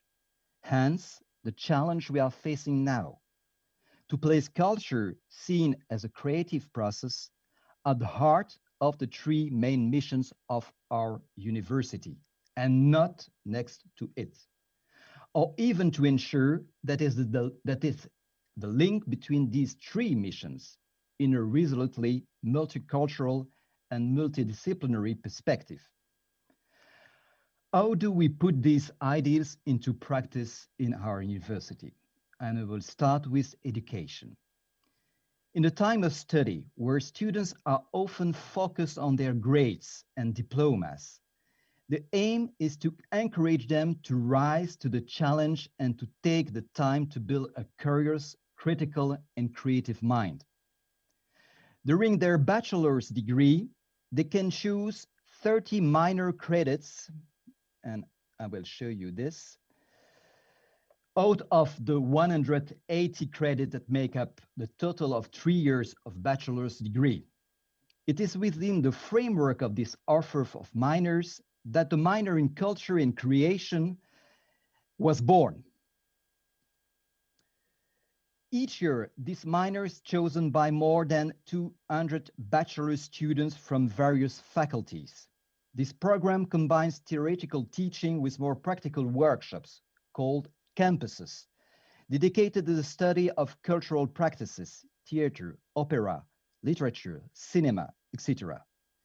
In these seminar or workshops, students have the opportunity to meet artists and or to attend performances. This minor thus enables students to create themselves a work or a discourse on a work, and at the same time places them at the heart of contemporary creation.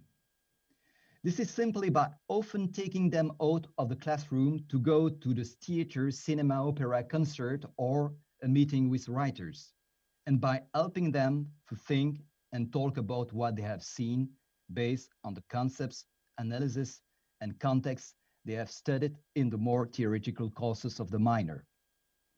The flagship campus in this program is the one run by the artists in residence. It is an original and quite unique experience in Belgium. It allows our students, teachers, and researchers to interact with artists and to work with them on a common artistic project.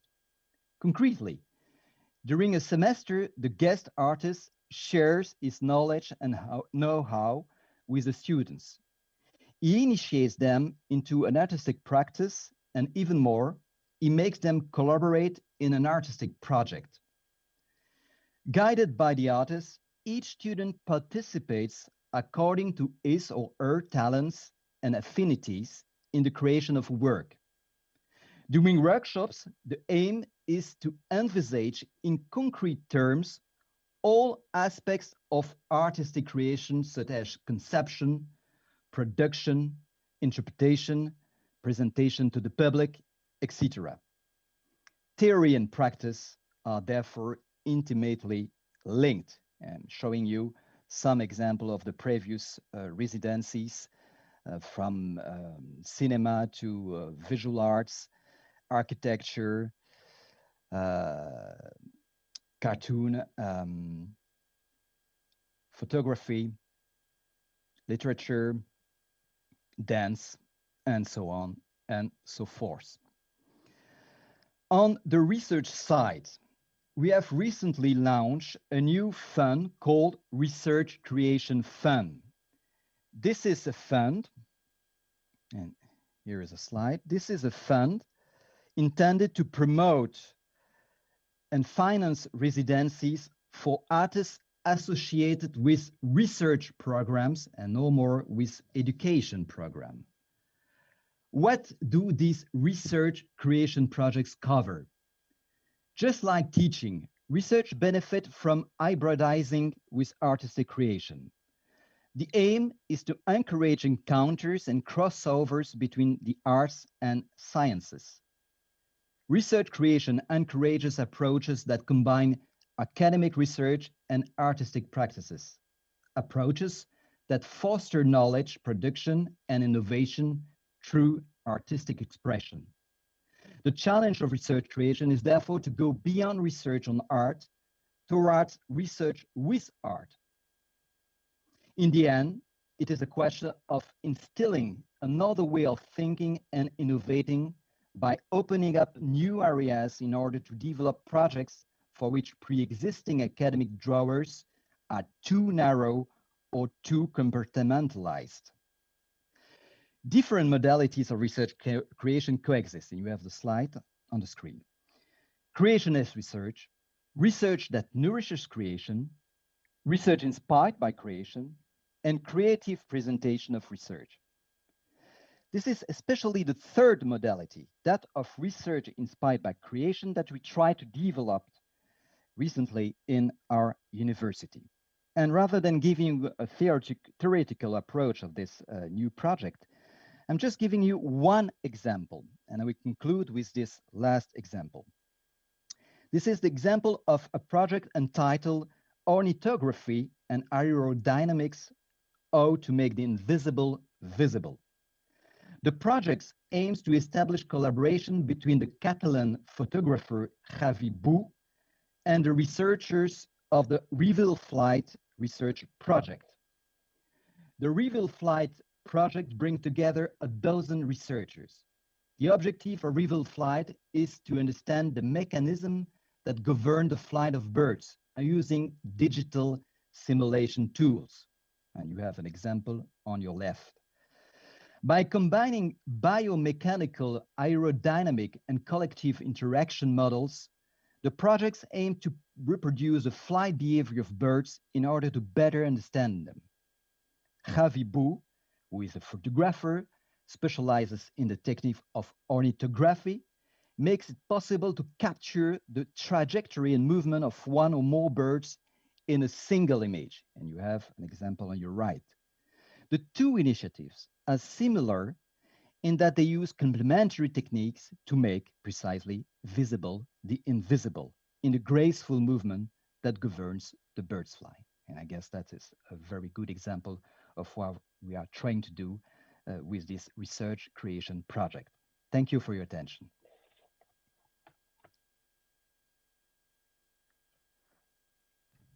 Well, thank you, Ralph, for a very interesting and really inspiring presentation. And then I found your program and present actions quite impressive. I also noticed in one of the slides the name of François Schruten, the architect and creator of the Nécité Obscure. It is one of my favorite illustrators.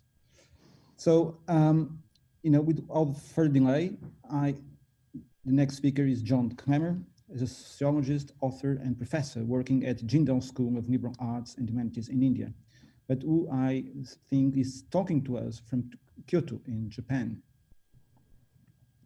Yes, thank you so much.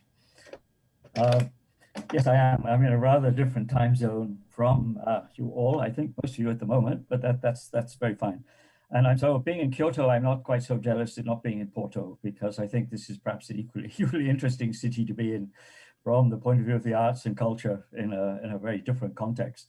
And thank you so much for the previous presentation. I think if I wish I'd been a student at University of Louvain. It sounds like a very, very exciting program. I'm not going to talk about what we do in my own home, at the moment, my own home university in India, rather far also from the EU, although I'm currently in Japan for at least a year. But I'm going to take the title of the workshop seriously, which is to say the title of the panel is about democratic access to heritage, artistic expressions and experience. And that's actually what I'd like to very briefly focus on in my 10 minutes and perhaps make 5 little points for perhaps 2 minutes each. We can stick to time.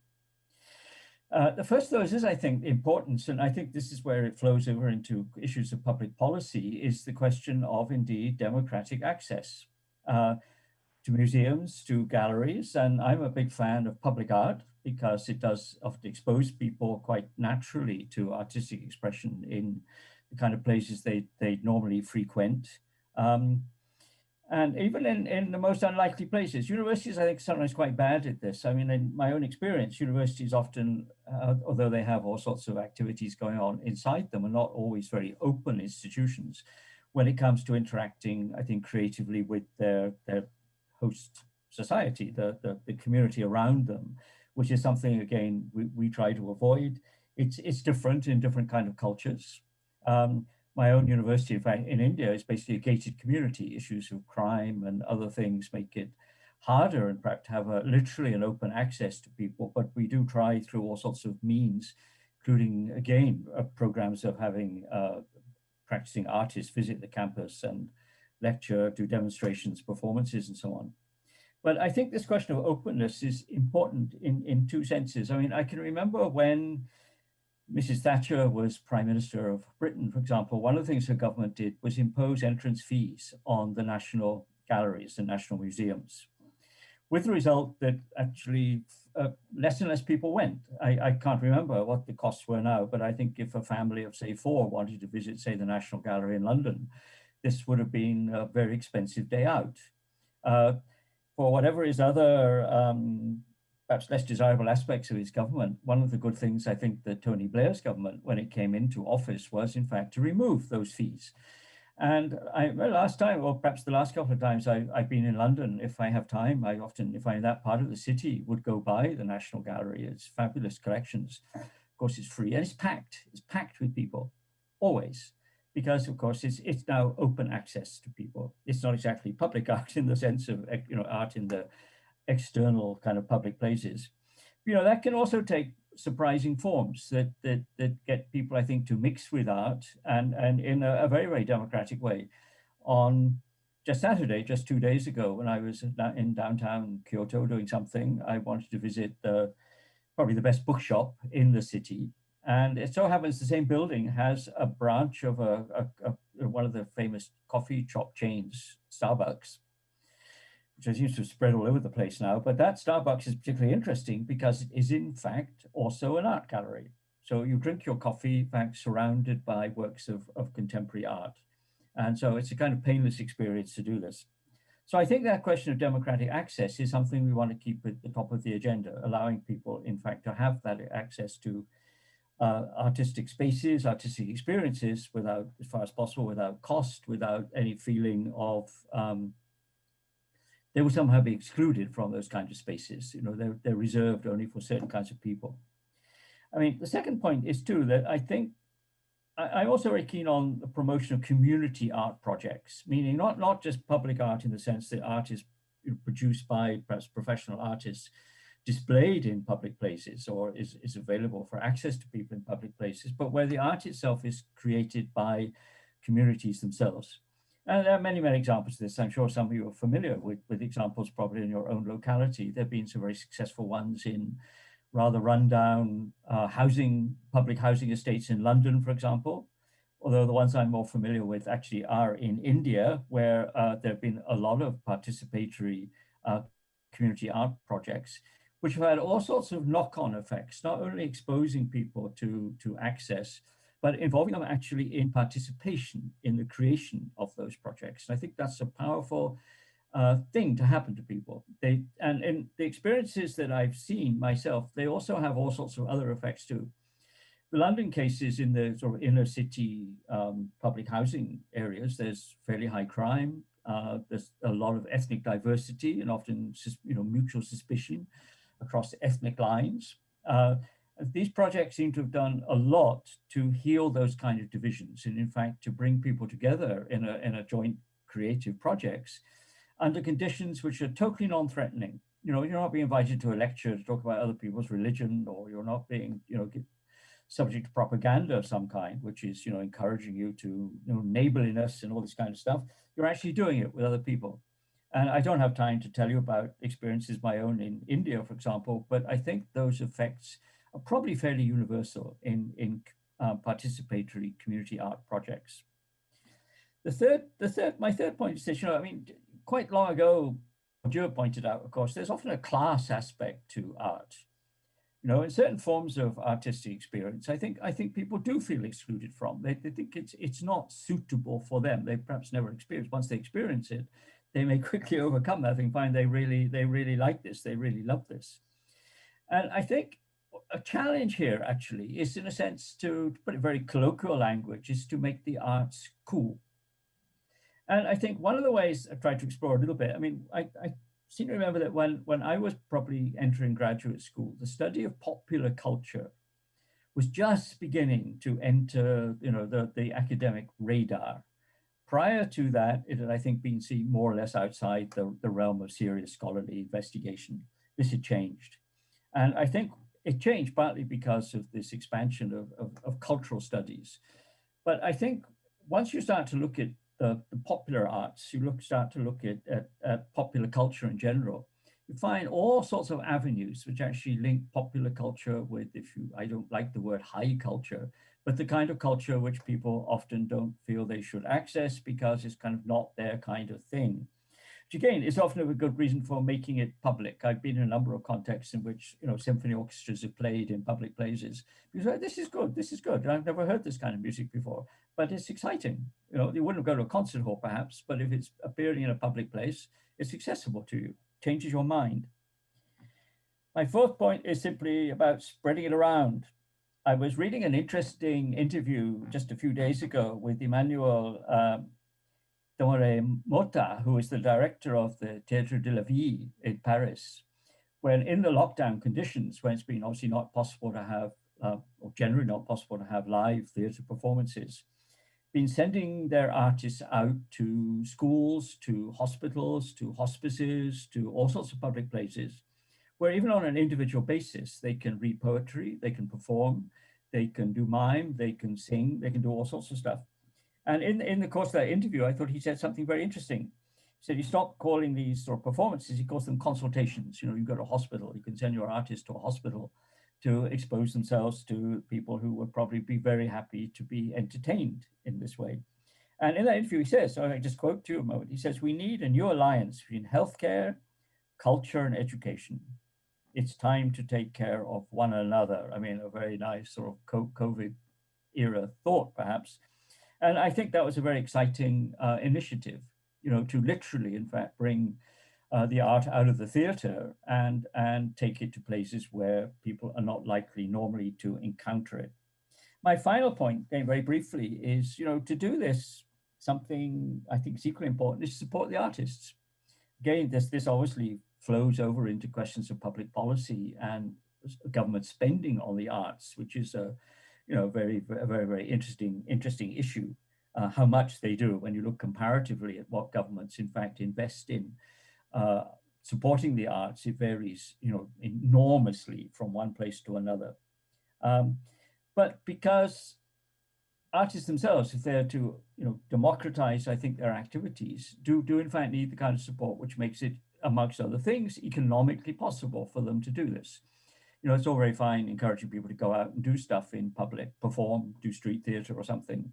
But clearly there needs to be mechanisms of support to make this possible and to make it viable. In fact, I think to make it attractive to artists across a whole range of genres who would feel that this is not only something where they feel supported, but in fact enables them to take their art to audiences that they would not normally encounter and would not normally encounter them.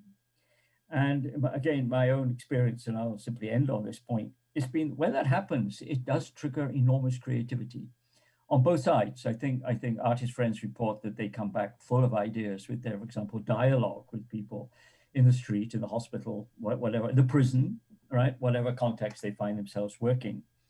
And it flows the other way as well. I mean, in the villages that I've been involved with projects in India, children, for example, or young adults have never painted. They've never had any access to any kind of artistic activity.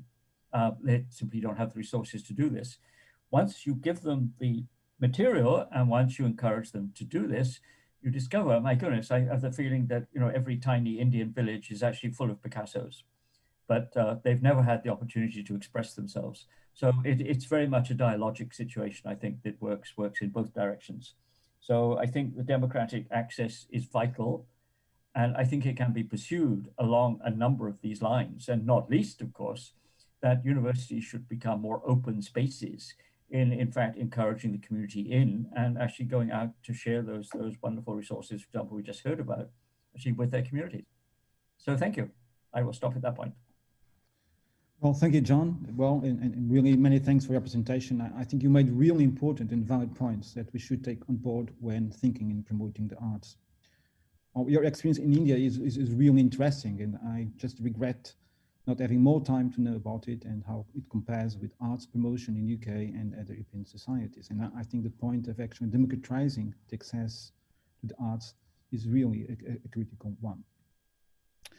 Okay, so our next speaker is Professor Carlinda Leite, who is an Emeritus Professor of Education at the University of Porto.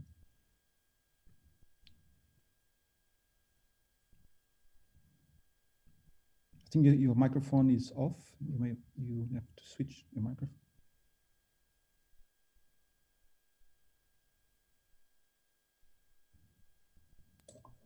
Great. Sorry, I take care of that and I forgot that it was my turn. So, good morning. And before presenting my ideas in this panel, I want to make it clear that the perspective I'm going to present is influenced by the professional field in which I'm in. I'm a professor of education science and very committed to the principles of an inclusive education. So when it comes to heritage and its relationship to education, I follow the idea that considers it as a way to transmit culture that must be preserved, but also recognize the need to develop actions that serve as a starting point for positive culture production or creation, as we can call it. And it is in this sense that I understand the education institution's goals and the university in particular in their core responsibility for this cultural and social dimension of life. I understand this core responsibility in its relationship both with specific training, intervention in the field of the arts and culture, but also in the organization of activities providing a positive socialization with culture, heritage, and artistic experience. In other words, I consider two levels of cultural education, and I will be focusing on the level of cultural socialization and not artistic training, which will be the focus of another panel. So, starting with some arguments on which I support myself, I can say that the recognition of the importance of knowing and understanding culture and art pushes us to conclude that one of the higher education's goals is to create situations to promote artistic literacy, even to students who are not specifically studying arts. So it is important that higher education be structured around the knowledge and experience that go far beyond an academic specialty directed towards a particular profession. And with these ideas in mind, I will try to answer the question that many of us may have already asked.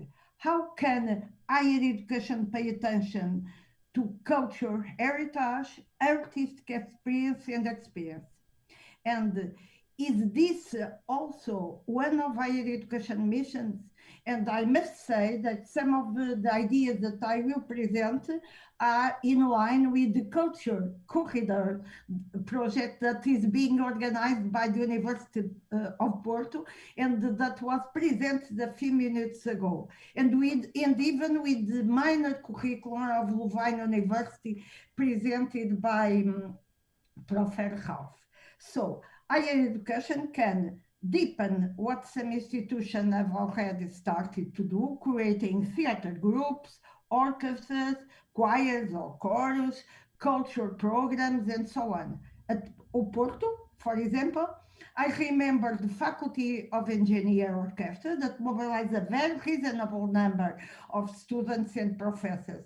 I also remember when I took over direction of my faculty, the incentives to support a theater group created by the Students' Association.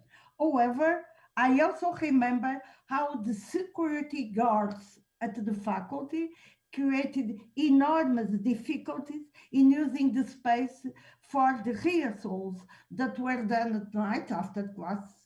In summer, there is still much to be done.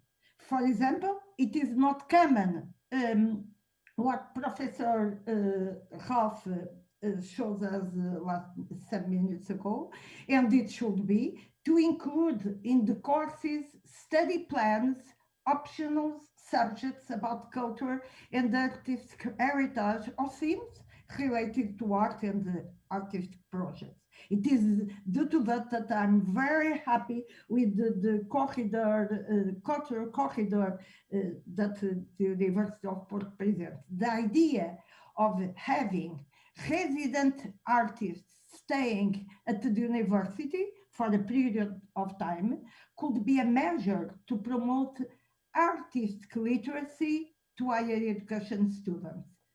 For this artistic literacy, higher education is well placed both for the production of educational materials related to heritage and artistic experience, as well as for the implementation of initiatives that favor socialization and sensitivity to art and heritage preservation.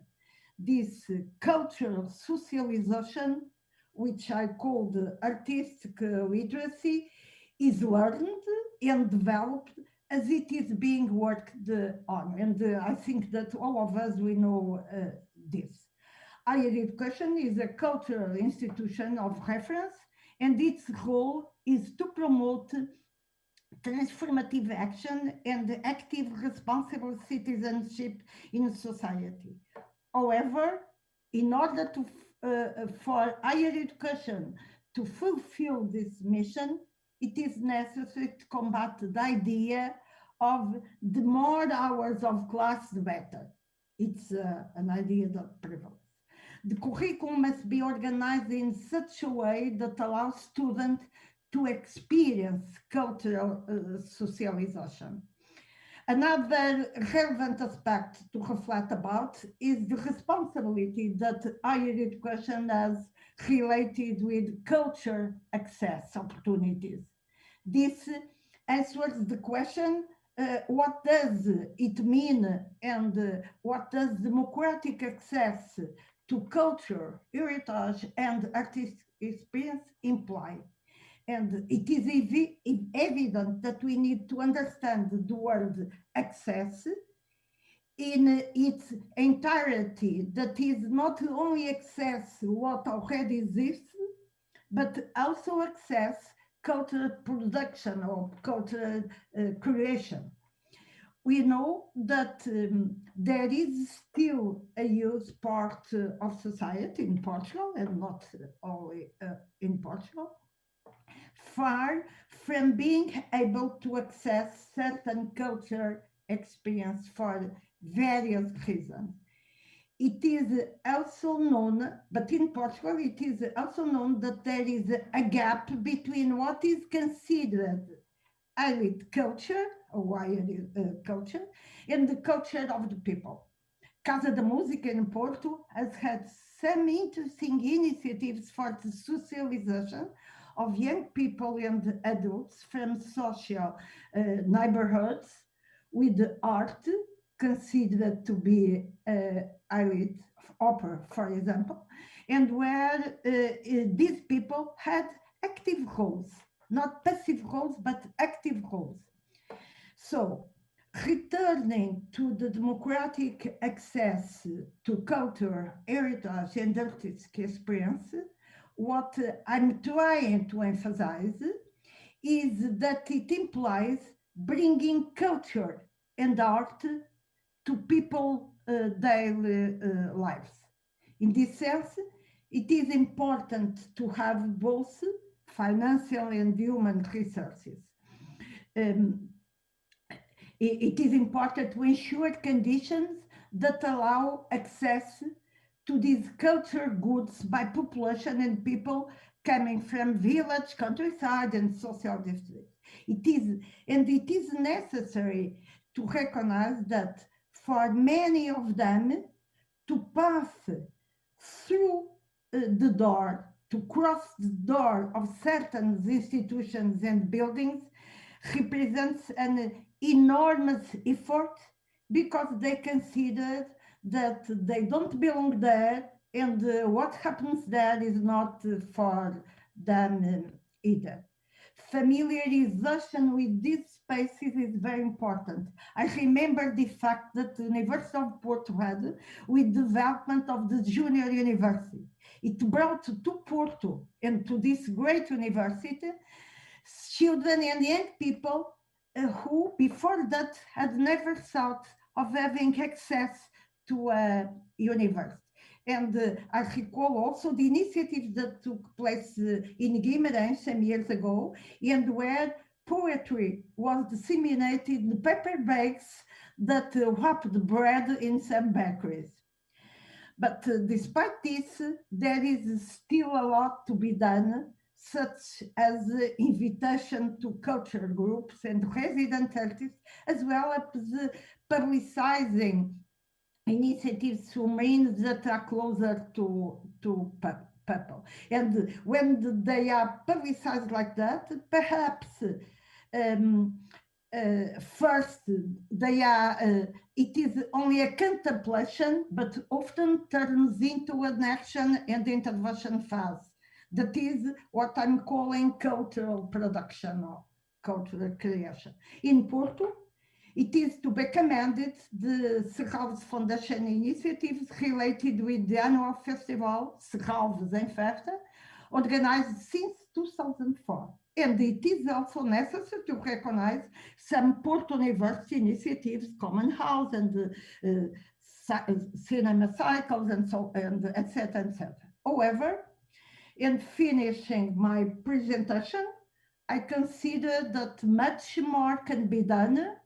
And I'm hopeful that this will happen in Porto University. It is happening, so that we can expand the university relationship with the city and the existing artistic group worldwide in order for all, for us too, to feel that they are that we are an integral part of the university in this literacy and cultural socialization mission. So thank you. This was what I want to share. Well, thank you so much for your presentation and really for re-emphasizing that higher education should be really a transformative experience where students learn what is culture and heritage, and also the importance of promoting it for better citizenship and for the construction of a better community and society. So the next speaker is Artur Santos Silva. He's a cultural administrator, among many other things, with strong links to the University of Porto. He is the president of the General Council, to the Gulbenkian Foundation, and more recently to the La Caixa Foundation that we all know have played such an important role supporting the sciences, the arts, and humanities in our country and also abroad. So the screen is yours.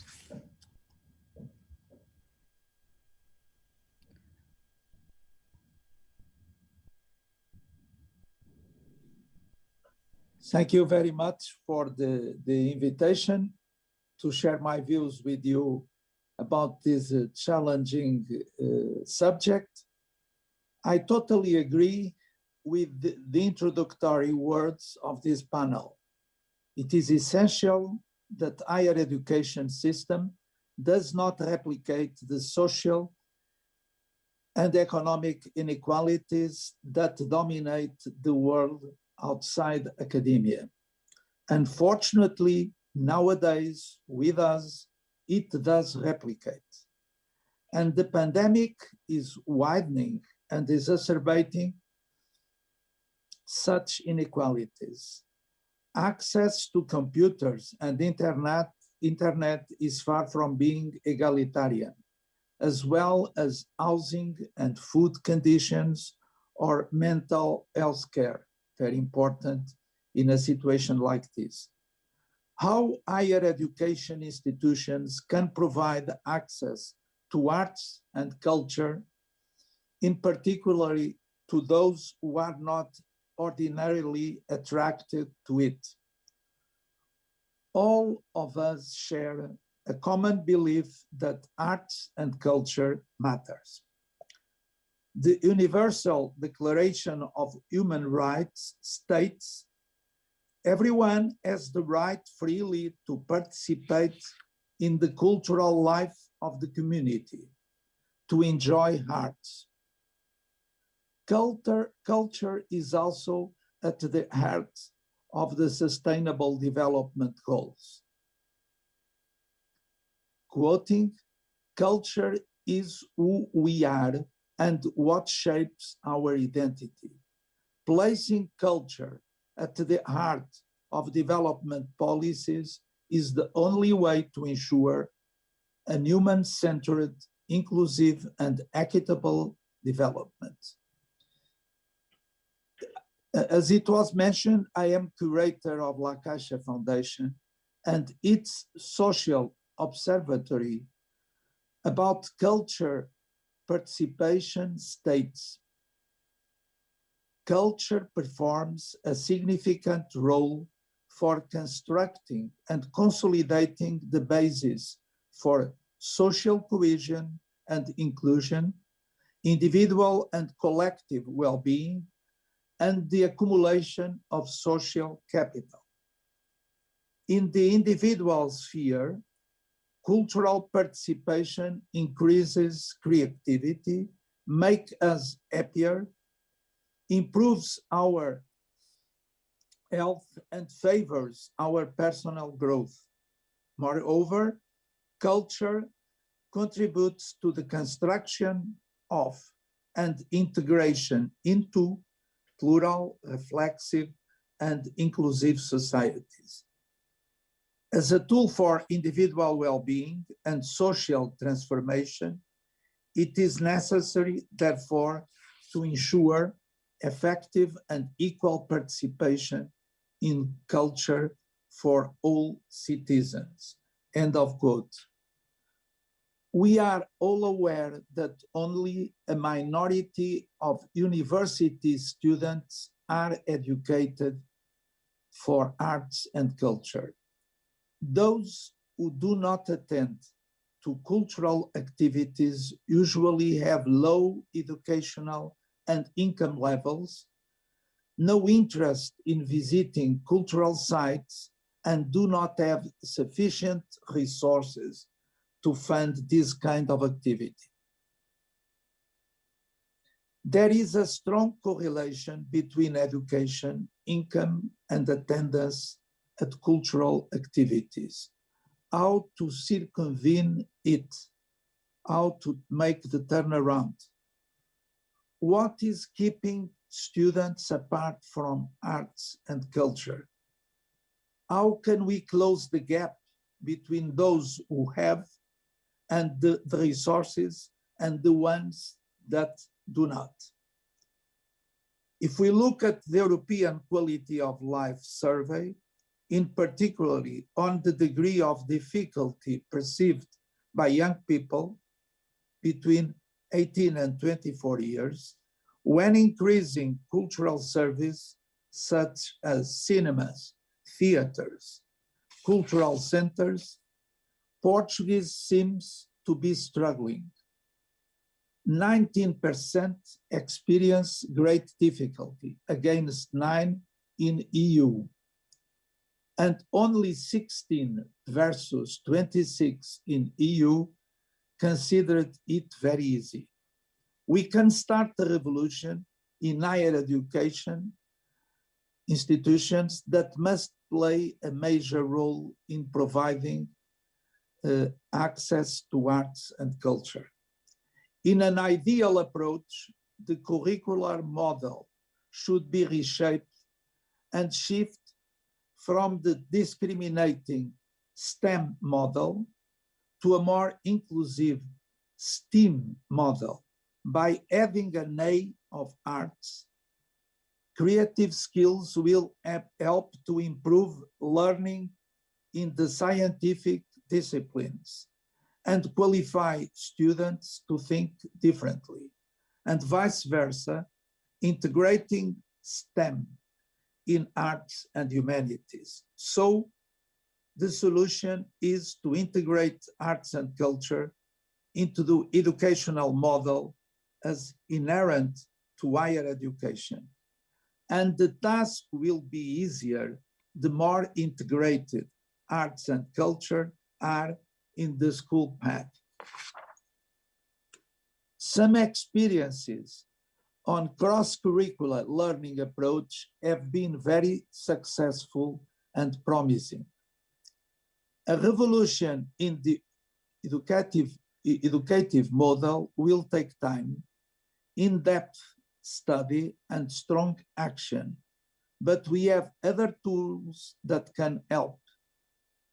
In a not so radical move, the possibility of selecting a minor in arts, culture, and humanities in a STEM course and vice versa can be a start to an effective step to incorporate heritage education in university curricula. It was shown to us by Professor Ralph Dekonik that in the Catholic University of Louvain, there is such minor.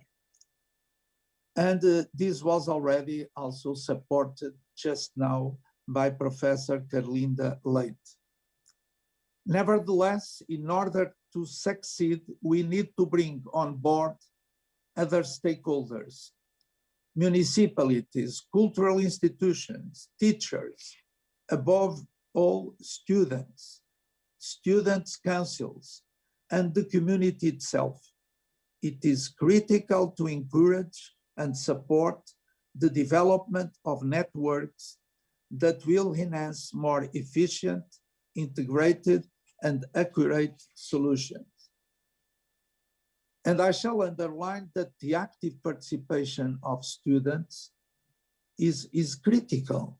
We can see in this conference that they are just not present in the active participation, and they must be part since the scratch of this process.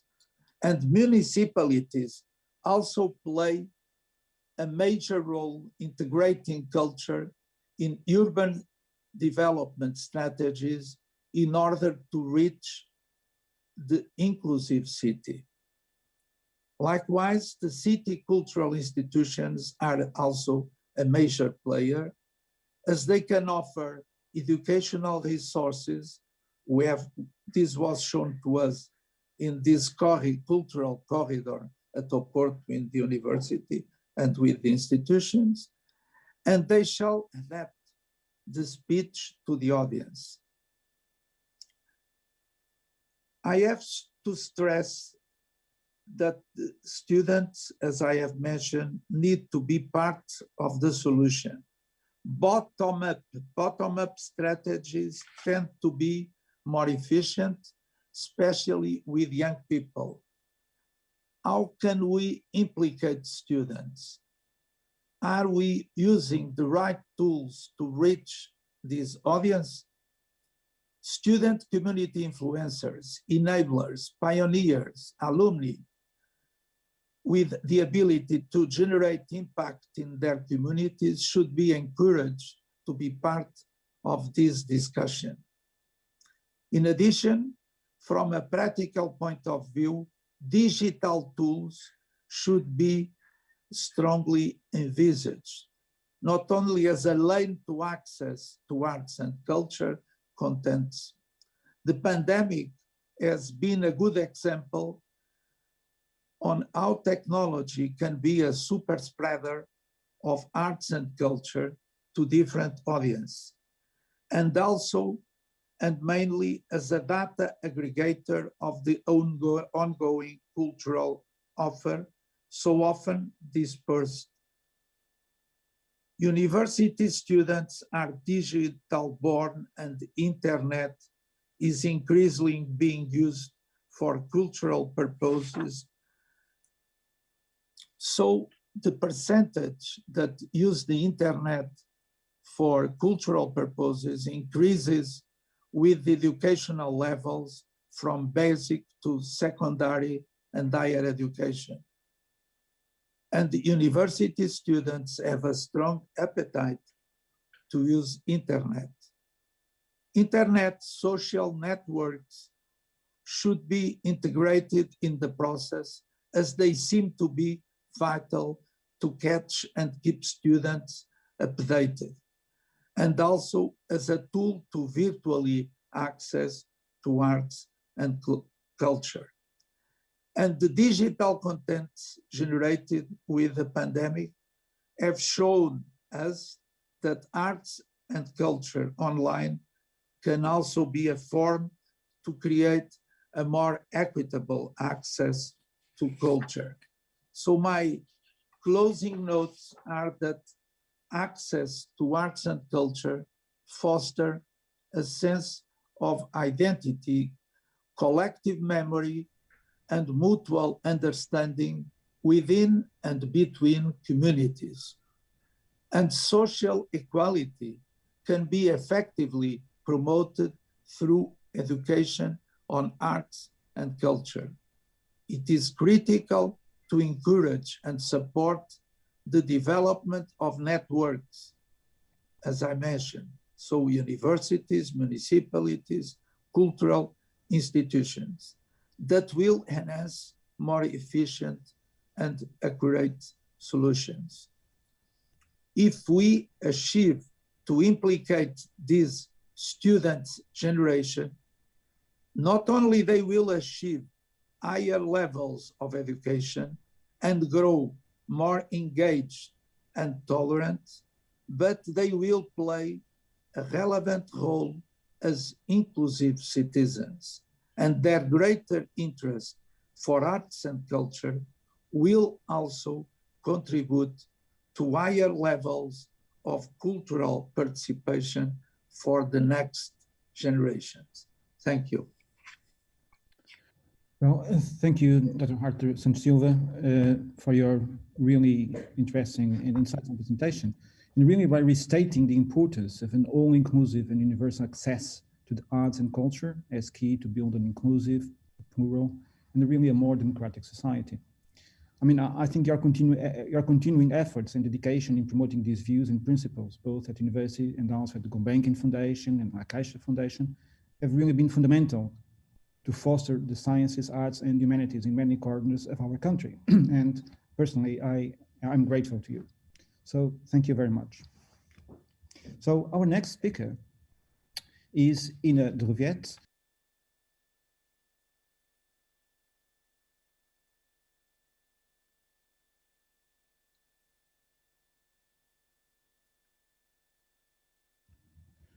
Okay, so the next speaker is Ina Druviet. She is the Vice Rector of the University of Latvia, and she was the former Minister of Culture and Science of Latvia. So please welcome to our panel, and the screen is yours. Good afternoon, dear colleagues. I'm very grateful to organizers and participants of this remarkable conference, and let me share some thoughts about universities and culture from the point of view of Latvia. I ask for permission to share my screen. Is it possible?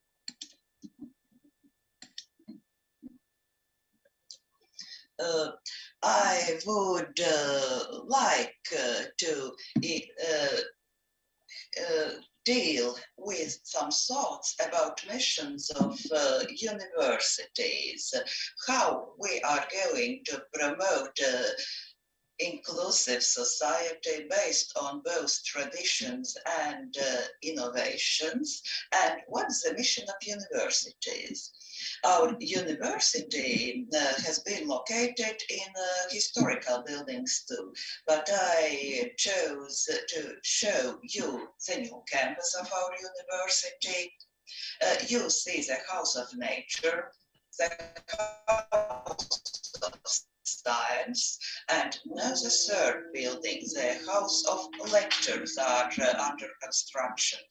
And why I show this picture? Because we are very well aware that culture, it's not only traditional arts, it's not only historical tradition, but culture is our environment.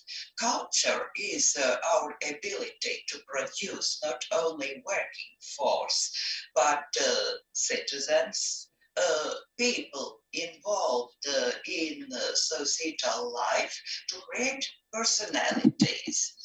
And therefore, we have our mission.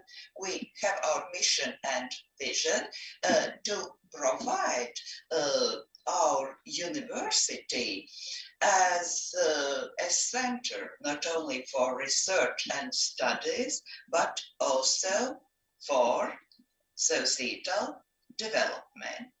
We are absolutely well aware that our mission, which has been expressed in our motto Scientiae et Patriae, would promote the growth of Latvian society and the state, and our students are promoted to develop not only scholarly but also creative activities. What about our research mission? We have approximately 15,000 students, 2,000 of staff. Of course, we have faculty of humanities, faculty for arts.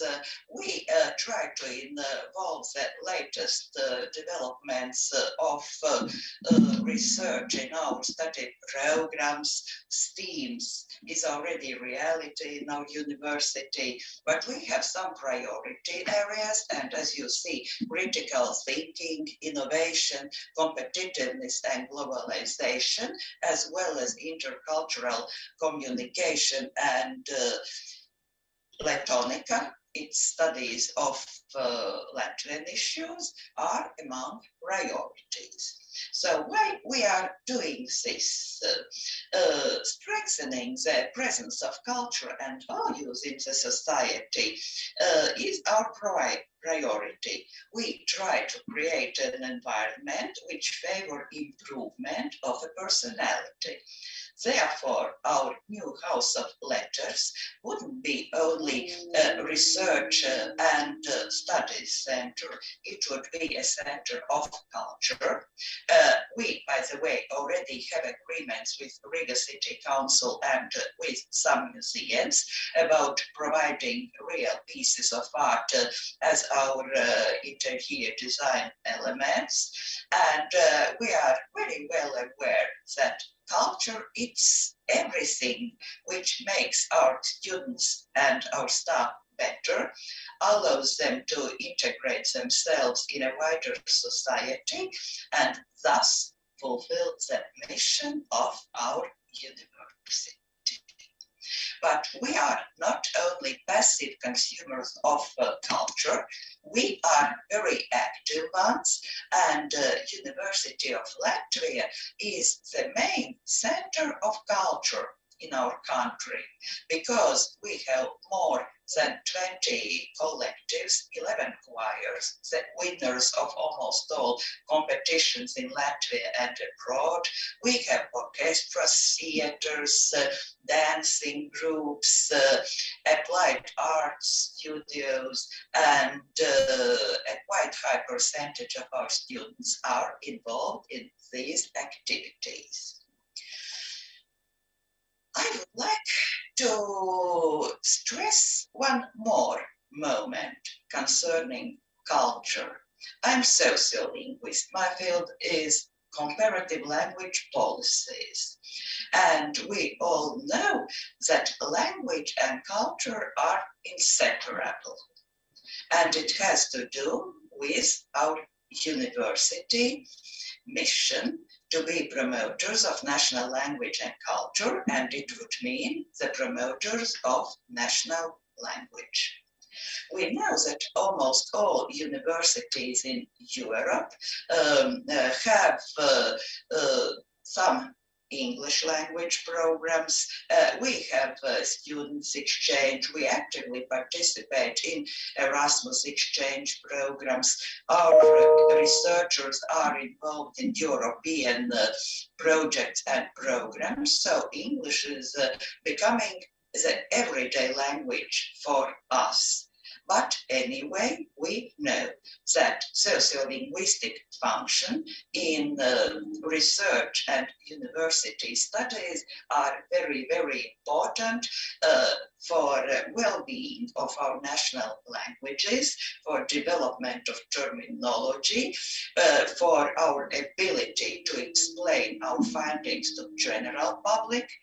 Therefore, we have a very difficult task, how to balance the usage of English and our national languages in academia, how to avoid subtractive bilingualism, and how to promote historical traditions of our culture versus international tendencies in language usage and in cultural space. Of course, it's a great challenge, but we are very well aware that we'll do this. So we have some very active state programs concerning culture where our university is involved. Let's say National Research Program Creative Latvia, National Research Program National Identity, Culture, History, Language. Our university together with 6 other European universities are involved in one of the European Alliance projects for them. And by the way, multilingualism, promotion of our national languages, together with providing information about our country's languages and cultures, lays in the background of our programs. Our university participates in the UNESCO International and Arts Education Week. We are participant of European Network of Observatories in the field of arts and cultural education. So we are very well aware that culture, education, and research are inseparable, both in Latvia and in Europe. So the results of these activities will significantly enhance theoretical understanding of the rules and mechanisms of the inheritance of cultural tradition in contemporary environment, and the results of our research will be shared at national and international research seminars. It's also noteworthy to emphasize the contribution and to and promotion of the growth of the new generation of researchers and their integration in both the academic and cultural environment. Let me thank you once more for organizing such a remarkable summit. We consider it very inspiring, and we look forward to common European guidelines how to involve more cultural dimension in European.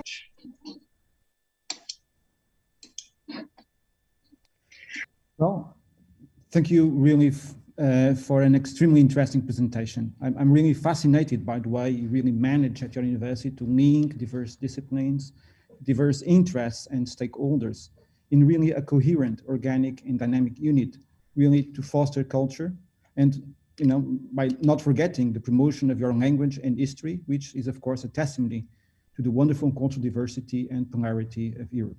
So many thanks for your presentation. And the next speaker is Luís Siriaco. He's a biologist and a science historian who is also responsible for the newly renovated Museum of Natural History and Science at the University of Porto. Thank you. Well, good morning to everyone. It's a great honor to be talking in this summit and this panel. And I firstly wanted to thank the kind invitation that the organizers addressed me, as well as to acknowledge the other panelists and to thank them for the inspiring and interesting presentations. I will be talking about democratizing the access to heritage, data, and knowledge in university museums. I know that tomorrow is going to be a more specific panel on museums, but my talk will focus about how museums are opening themselves and contributing to a wide and democratic access at different levels to their collections and to the knowledge amassed through decades of research. Due to my background as a biologist, I will focus my talk into a more naturalist perspective, which I think can provide an interesting comparison to the world of culture and art. After all, natural history collections are not a form of heritage, they are scientific heritage. Natural history museums and its collections are a tool of uttermost importance to the study of the living world. They allow to know the species and the distribution through time and space, as well as allow to retrieve other types of data, from pollutants to pathogens. Due to its richness in number of specimens from across the world and temporal coverage, natural history collections are critical to address the present needs and demands of science and society. Yet these collections are sometimes regarded as closed, difficult to access by non-experts, or simply too inaccessible due to concerns about the preservation and conservation of its heritage instead of its use. Although, while such scenarios may have been a reality in the past, that is certainly not the situation today, especially in university museums. University museums are adopting standardized, straightforward, easy, and unambiguous access policies to its collections. This means getting rid of excessive bureaucracy, banning background checks to its users, and improving dubious access criteria in order to make the access to collections and data as simple and quick as possible. In a university museum, specimens-based research is the main scientific activity. Several users, from researchers to students, artists, or other professionals, cross the museum doors every day in order to study its collections for a myriad of different studies, from archaeology to ethnography, history of science, zoology, botany, paleontology, as well as arts. After decades of some neglect and apparent lack of interest by the research community, natural history museums and collections are again on the top of priorities for research.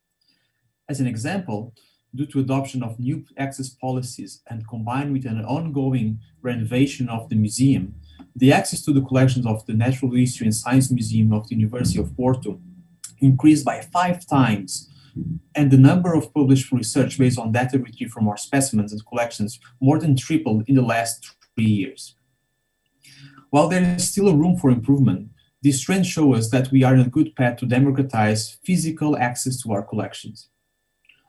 Although, besides physical access to the actual specimens, natural history collections are committed to put their data and specimens online. Massive digitization initiatives are fostering this access revolution, which is critical for the advancement of science. For the case of natural history collections, global platforms like the Global Biodiversity Information Facility, or GBIF, database are acting as a hub, aggregating data from museums' collections around the globe. With more than 1.5 billion records, this database is changing our way to view and use museum data. Other online databases are specializing in aggregating 3D scans, images, or even genetic data originally from museum specimens. As the recent pandemic showed us, an easy, quick, and online access to museums can be vital for science, and in times like this, when physical access is limited, is the only way to access collections. The Pan-European Consortium DISCO, the Distributed System for Scientific Collections, is spearheading this digitization in Europe. The importance of such initiatives can be understood by a single number. The European natural history collections that are member of DISCO hold 80% of the total known biodiversity of the planet. Portugal and the Museum of Natural History of Science of the University of Porto are represented in this consortium through the National Infrastructure PRISC, the Portuguese Research Infrastructure for Scientific Collections. As recent study shows, this online, freely available specimen data is fundamental to democratize accessibility and expand the sociological and ethnographic background, including minorities, of data users. A study published on the renowned scientific journal Proceedings of the National Academy of Science showed a steep increase of data usage is directly correlated to the digitization efforts and accessibility of data through online platforms like GBIF. Another paper, published in Journal of Nature, Ecology and Evolution, indicates that digitization of museum collections holds the potential to increase research diversity. But democratizing the access to these collections and associated data means much more than providing physical and digital access. As curators of collections from across the globe, we have the professional duty and moral obligation to engage with the people from the community where these collections came from. If it's true that these collections and data are of uttermost importance to science and society, it is even more true that they are critical for the people living in the areas from where they came from, particularly the Global South. Natural history museums, as the Museum of Natural History and Science of the University of Porto, are currently working together with these communities in order to make the collection and relevant data even more accessible. This goes beyond the strategy I mentioned before, but involve more tailored approaches to respond to the specificities, needs, and requests from these communities. Our museum has recently signed cooperation agreements with two of the most important museums in Angola, in Africa, the National Museum of Natural History in Luanda and the Museum of Tundu. Working with these partners made us rethink what are the real challenges for a worldwide democratic access to collections, data, and knowledge. Besides the continuous and bidirectional knowledge and practice transfers, as an European institution working with partners in the Global South, we are constantly reminded how different contexts affect priorities on the access to knowledge. This is the case about the knowledge regarding venomous animals. For more than 10 years, I've studied the venomous snakes of Africa. I heavily relied on both fieldwork and specimens in museums to study its identity, morphological characteristics, distribution, etc. As a result of these studies, I write scientific papers aimed to the scientific community. Regardless of its importance to science, these papers are mostly useless to local communities and non-experts that live side by side with these dangerous animals.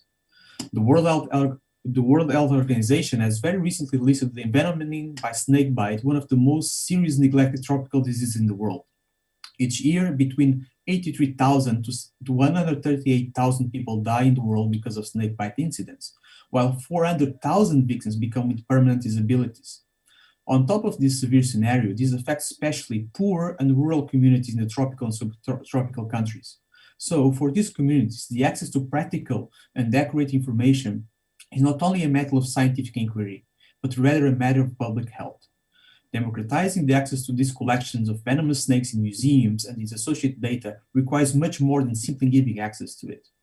In such a situation, democratizing is working with these communities on the study of these specimens and translate the scientific jargon and technicalities to useful and practical information.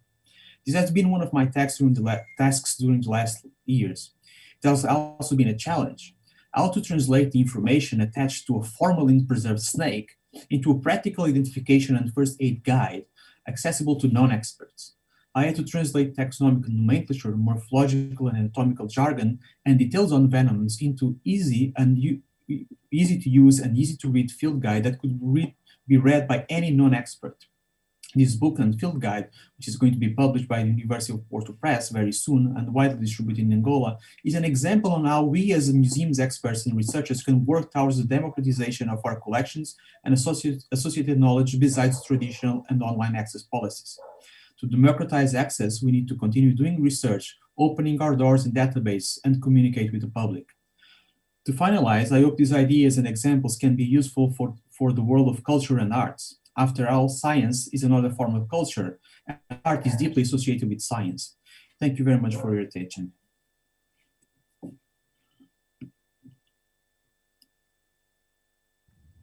Wish, thank you for really inspiring a presentation. As a biologist, I also agree that the living world has an aesthetic value, and that should be promoted. So I now, because unfortunately we don't have time for discussions, I will probably make some final comments. So I will probably not be wrong to assume that in most European universities, which are the ones I know best, at the end of an academic degree, the majority of students experienced a quality monodisciplinary education within well-defined thematic boundaries and with a high degree of specialization. Being a scientist myself, I have to acknowledge that this curricular confinement, or if you prefer, lockdown, to use a sadly en vogue word, is quite common in the STEM, the science, technology, engineering, mathematics degrees offered by many universities, including by University of Porto. Enrolling a STEM degree is often perceived to increase the possibilities of employability and of financial success. And as Martha Nussbaum refers in her essay, Not for Profit, Why Democracies Need the Humanities, is almost seen as an instrument to increase GDP by neoliberal politicians, which are, of course, badly advised by technocrats who want to influence some of our education policies and the central idea of what an university education should be. According to Nussbaum, the primacy that higher education is putting on utility and profit will ultimately result in the reversible erosion of the arts and humanities with direct consequences for our society, inclusive at economic level. Therefore, I wonder if this is the university education we want for our students. And here I use education with the double meaning it contains, referring to its Latin roots, educare and educere. In the view of Cardinal Newman, one of the founders of the modern university, which I tend to favor, and later of Humboldt, university education should not necessarily aim at useful ends, but have a strong immaterial value, not being regulated by external contingencies or by specific practical or financial aims. Learning per se should bestow intellectual contentment and be a good thing in itself, providing lifelong happiness and fulfillment. It is this usefulness of the useless that the philosopher Nuccio Ordini also defends so well in his manifesto, explaining how the obsession with the material world and the cult of utility and profit, if extreme, weakens university, the arts and creativity, but also the fundamental values of human dignity, truth, and democracy. It is these values, supported by broadband, plural, inclusive, democratizing, and humanizing education, that Carlinda Leite alluded during her presentation, that are defended by the so-called liberal arts. And liberal education is the process by which we learn to participate in what is commonly called culture, well, what is defined by the philosopher Michael Oakeshott as the totality of what the community creates for itself, in addition to the evanescent satisfaction of its immediate needs. At university, the liberal arts can indeed foster an environment of dynamic conversational meetings and debates with contradictory, of inter and transdisciplinary nature, in which all disciplines play a part and where, as Ralph de Koning and other guest speakers mentioned earlier during their presentations, art and humanities play a preponderant role in development of new aesthetic sensitivities and the construction of spaces for imagination, innovation, and creation, encouraging the kind of curiosity that our keynote speaker, Alberto Manguel, referred in this wonderful, wonderful book. And of course, of new views of the world and ways of communicating in this digital age, effectively contributing for better equity, tolerance, and the full citizenship with social and ecological awareness we so desperately need. In this context, it is therefore critical to promote educational change through raising the awareness and promoting arts within and beyond the student community.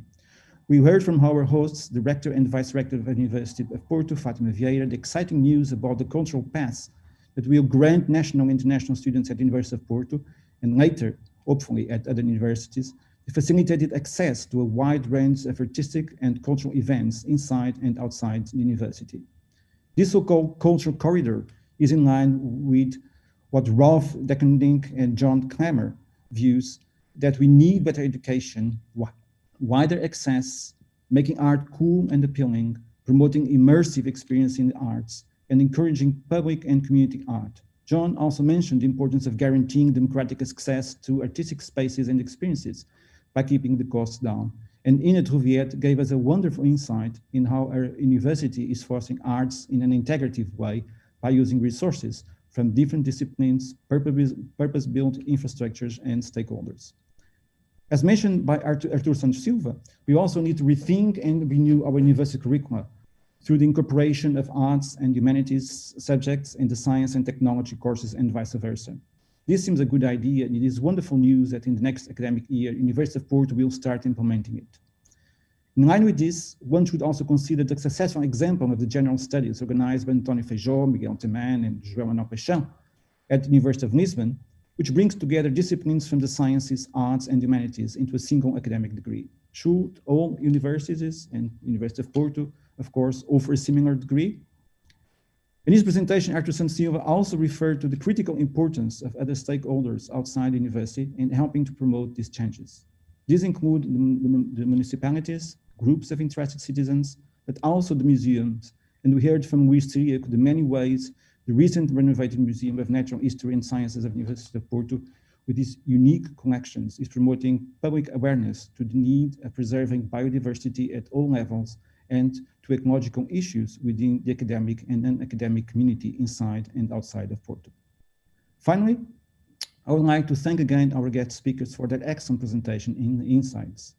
I hope you find them useful and that you agree with me that inclusive and interdisciplinary education promoting boundary crossing between the sciences, the arts, and humanities not only directly benefit our students, but will contribute to build a new humanism for the 21st century that in long term will help us to fight the obscurantism and the regressive forces that threaten our democratic and open societies. So thank you so much for your presentations, for your insights, and the session is closed. Thank you.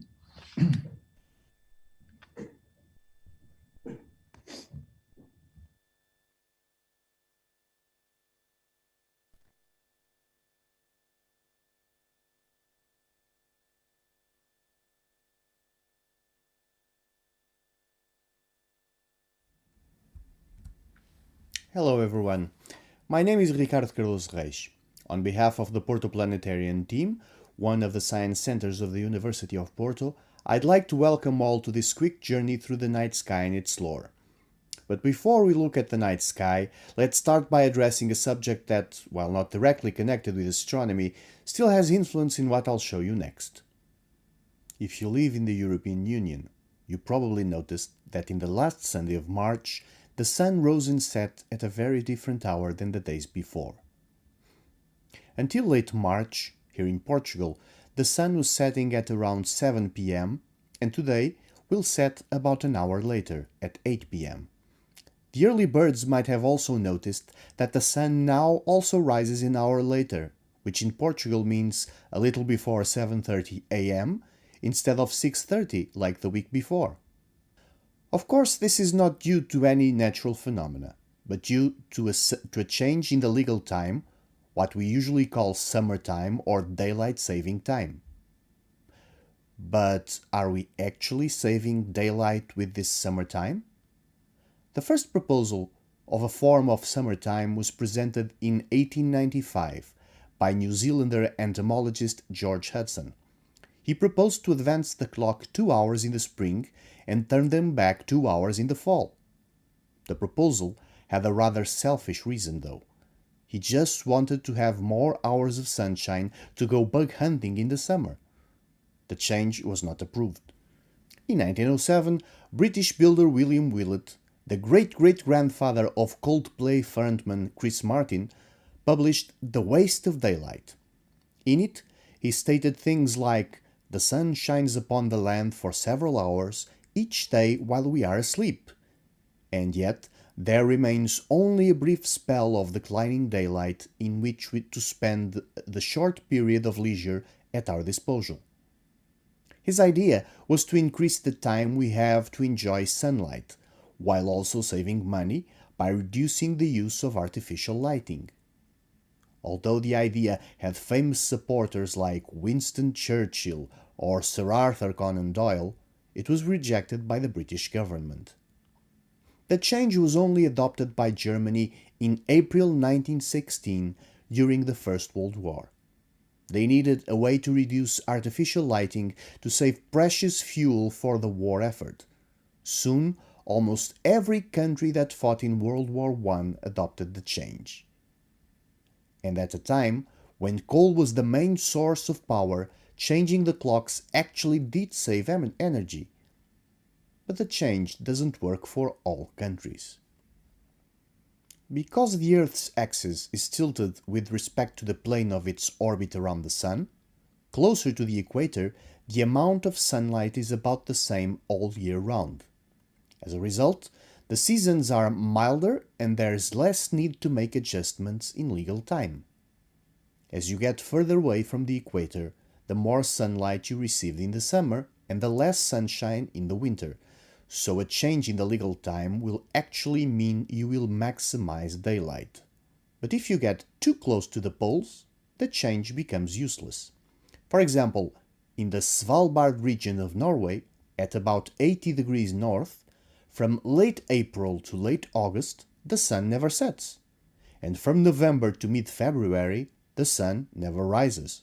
So, like in the Goldilocks story, only at mid-latitudes, neither too close to the equator nor too close to the poles, will summertime actually mean saving daylight. Since 2001, all countries in the European Union have summer and winter times, and currently 30% of the world's countries still maintain the time change.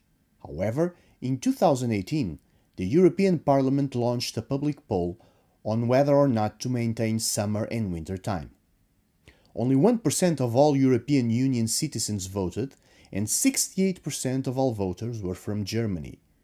Based on this poll, in which about 0.85% of all EU citizens chose not to keep the time change, in 2019 the European Parliament voted to end the change in 2021. However, the Council of the European Union demanded that the European Commission make a detailed impact assessment before countries agree to move forward, which is yet to be provided. Well, and how does this relate to the night sky?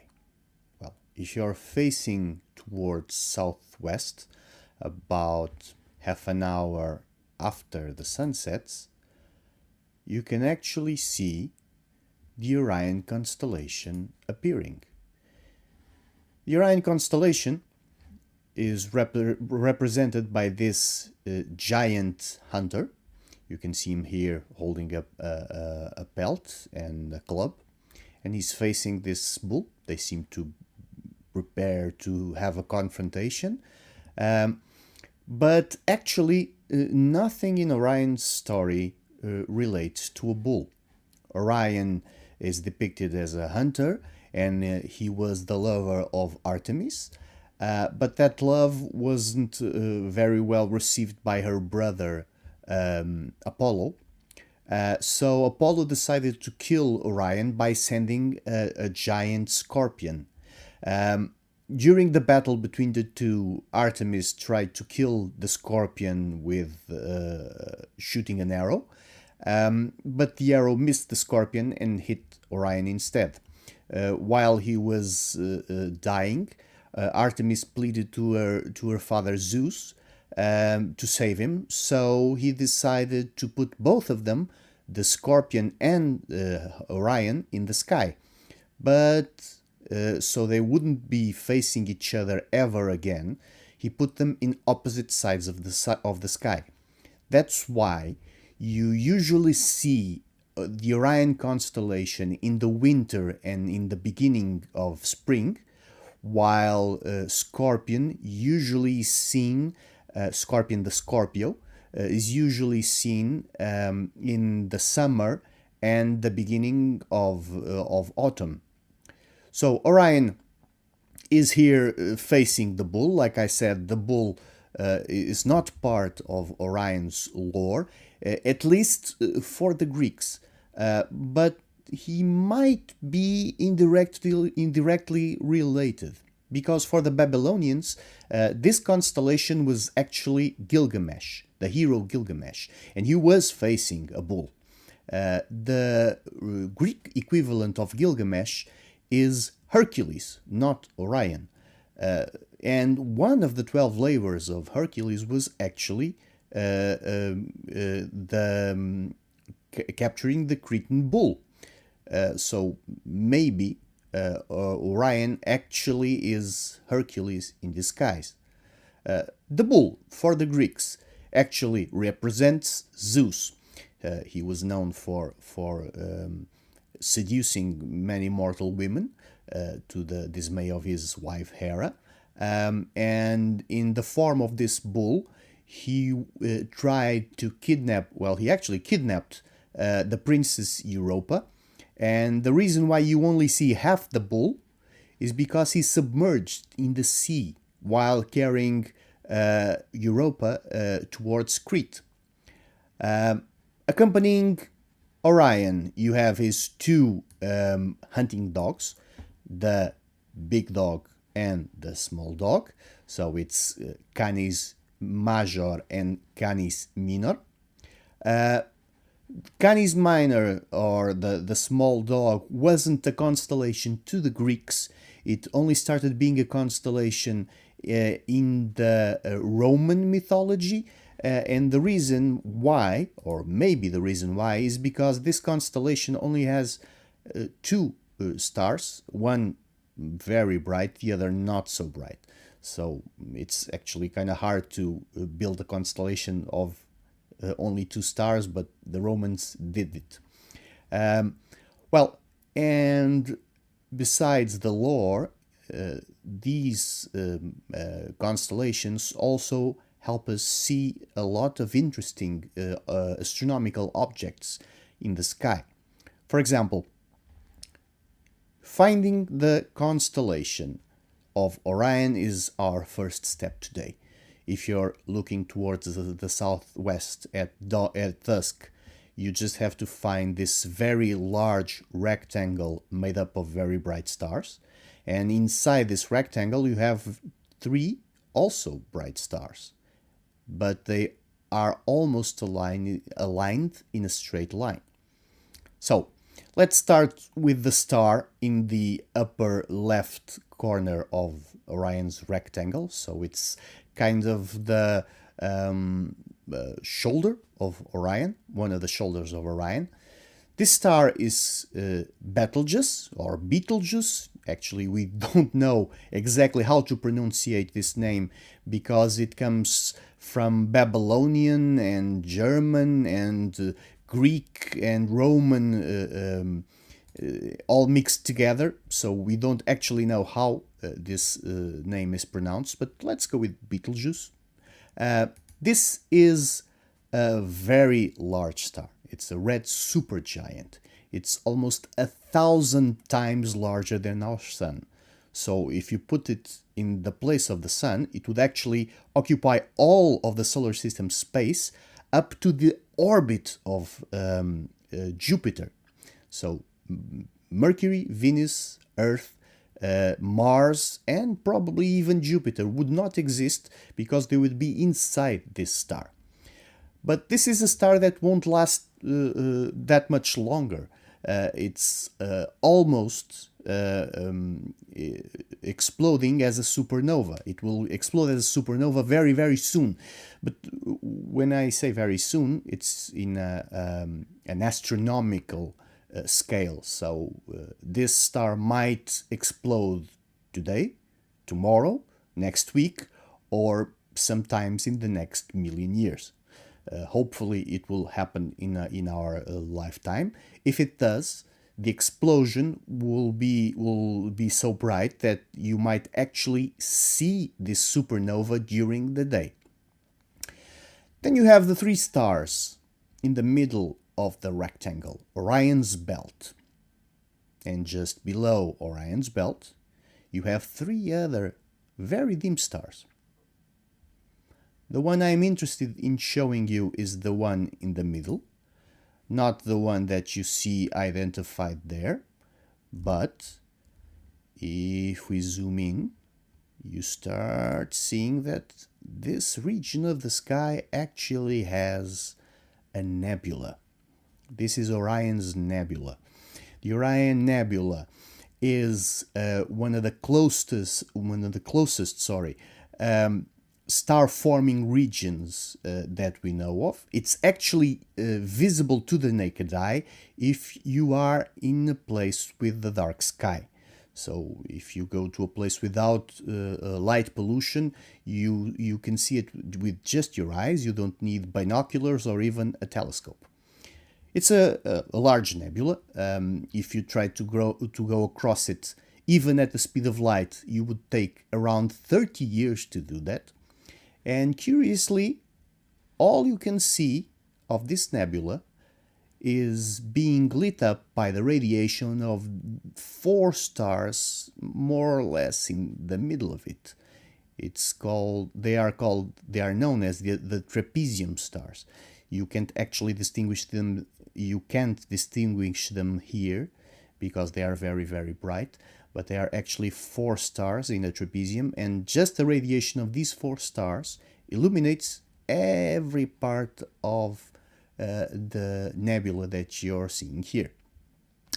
This nebula will eventually form around 500, 600, 1,000 stars. The hydrogen gas in this cloud is the fuel to create new stars. But that will only happen in about 50, 100 million years, so we won't be around to see it. Which doesn't mean you can't actually see what happens to a nebula like the Orion Nebula when it completely transforms into stars. To see what happens, we have to go back to the belt, to Orion's belt. And now we're going to follow it in a straight line to your right. And you pass very close to these V-shaped stars. This is the snout of the bull, the face of the bull, if you will. The brightest star is one of the eyes of the bull. I'm going to put the constellations back. It's called Aldebaran. And this V is actually a cluster of stars called the Hyades cluster. But we won't stop here. We will continue for a little bit longer to this small cluster of stars.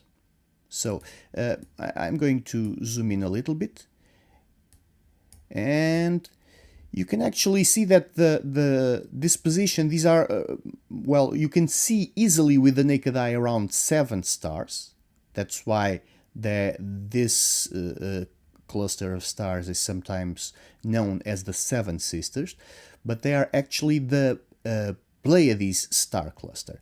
And since the 7 brightest stars have a layout very similar to the Big Dipper or the Small Dipper, the Big Bear or the Small Bear, depending on the drawing you use, sometimes people mistake the Pleiades star cluster for the Small Dipper.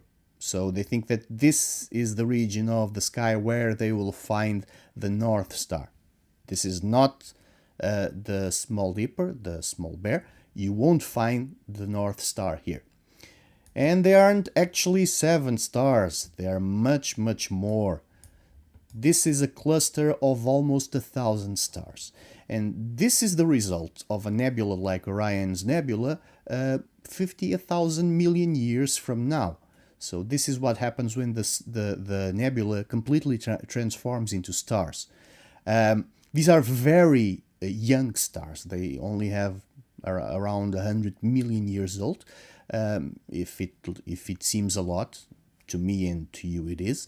But just remember that our sun, which is a middle-aged star, has almost or a little less than 5 billion years. So with just 100 million, the stars of the Pleiades star cluster are actually just newborn babies. The bull. Well, the bull, as you can see, seems to be cut in half, which is kind of strange. Well, this bull in Greek mythology usually is depicted as being Zeus, the king of the gods. And, well, Zeus was known to seduce a lot of mortal women, much to the dismay of his wife Hera. And in one such attempt, he disguised himself as a bull. He kidnapped a princess called Europa, and he carried her across the sea to Crete. So this is actually the Cretan bull, and you see only half of him because the rest is submerged in the ocean. So that's why you don't see the rest of the bull. About in the direction of one of the horns of the bull, you see what looks like at first sight a very bright and kind of orange-red star. Well, this is no star. This is actually the planet Mars. Let's zoom in a little bit more. Okay, so he just escaped. Okay, let's zoom in again. Here we go. So Mars has a very distinct color. Sometimes people call him the red planet. He isn't red, as you can see. He's more of a dark orange or a light brown, whatever you want to call it. But we know this color very well here on Earth. It's because of a substance that exists here on Earth, and usually nobody likes it. This is the color of rust. We know that Mars is very rich in iron, but we also have many evidence that Mars, in its distant past, had liquid water in the surface and probably even oxygen in its atmosphere. And everybody knows what happens to iron if you leave it in the air, or if you get it wet for a long time, it rusts. Well, this didn't happen overnight. It probably took millions or even billions of years, but most of the iron at the surface of Mars slowly rusted. The rust was blown by the winds, and it covered almost the entire surface of the planet. Recent missions to Mars actually found that the rust layer is not that deep. So if you dug even a few centimeters, you probably would see a very different color in this planet. Let's go back. So we have Orion, we have the Bull. Let's go back to Orion. And now we are going to follow the 3 stars of Orion's belt towards the left to this very bright star. This is the brightest star of the constellation of the Big Dog, of Canis Major. This is one of the hunting dogs of Orion. And because of that, this star, called Sirius, is also known as the dog star. This is a star which is about 2 times the mass of the Sun, but it's very, very close. It's one of the closest stars to the Sun. It's only 8 light years or 8.5 light years away, which in astronomical scale is just around the corner. That's why Sirius is actually the brightest star in the night sky. Well, and that's it for this very quick journey through our sky, through our night sky. I hope you enjoyed it. From all of us here at the Porto Planetarium, we hope to see you again.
you.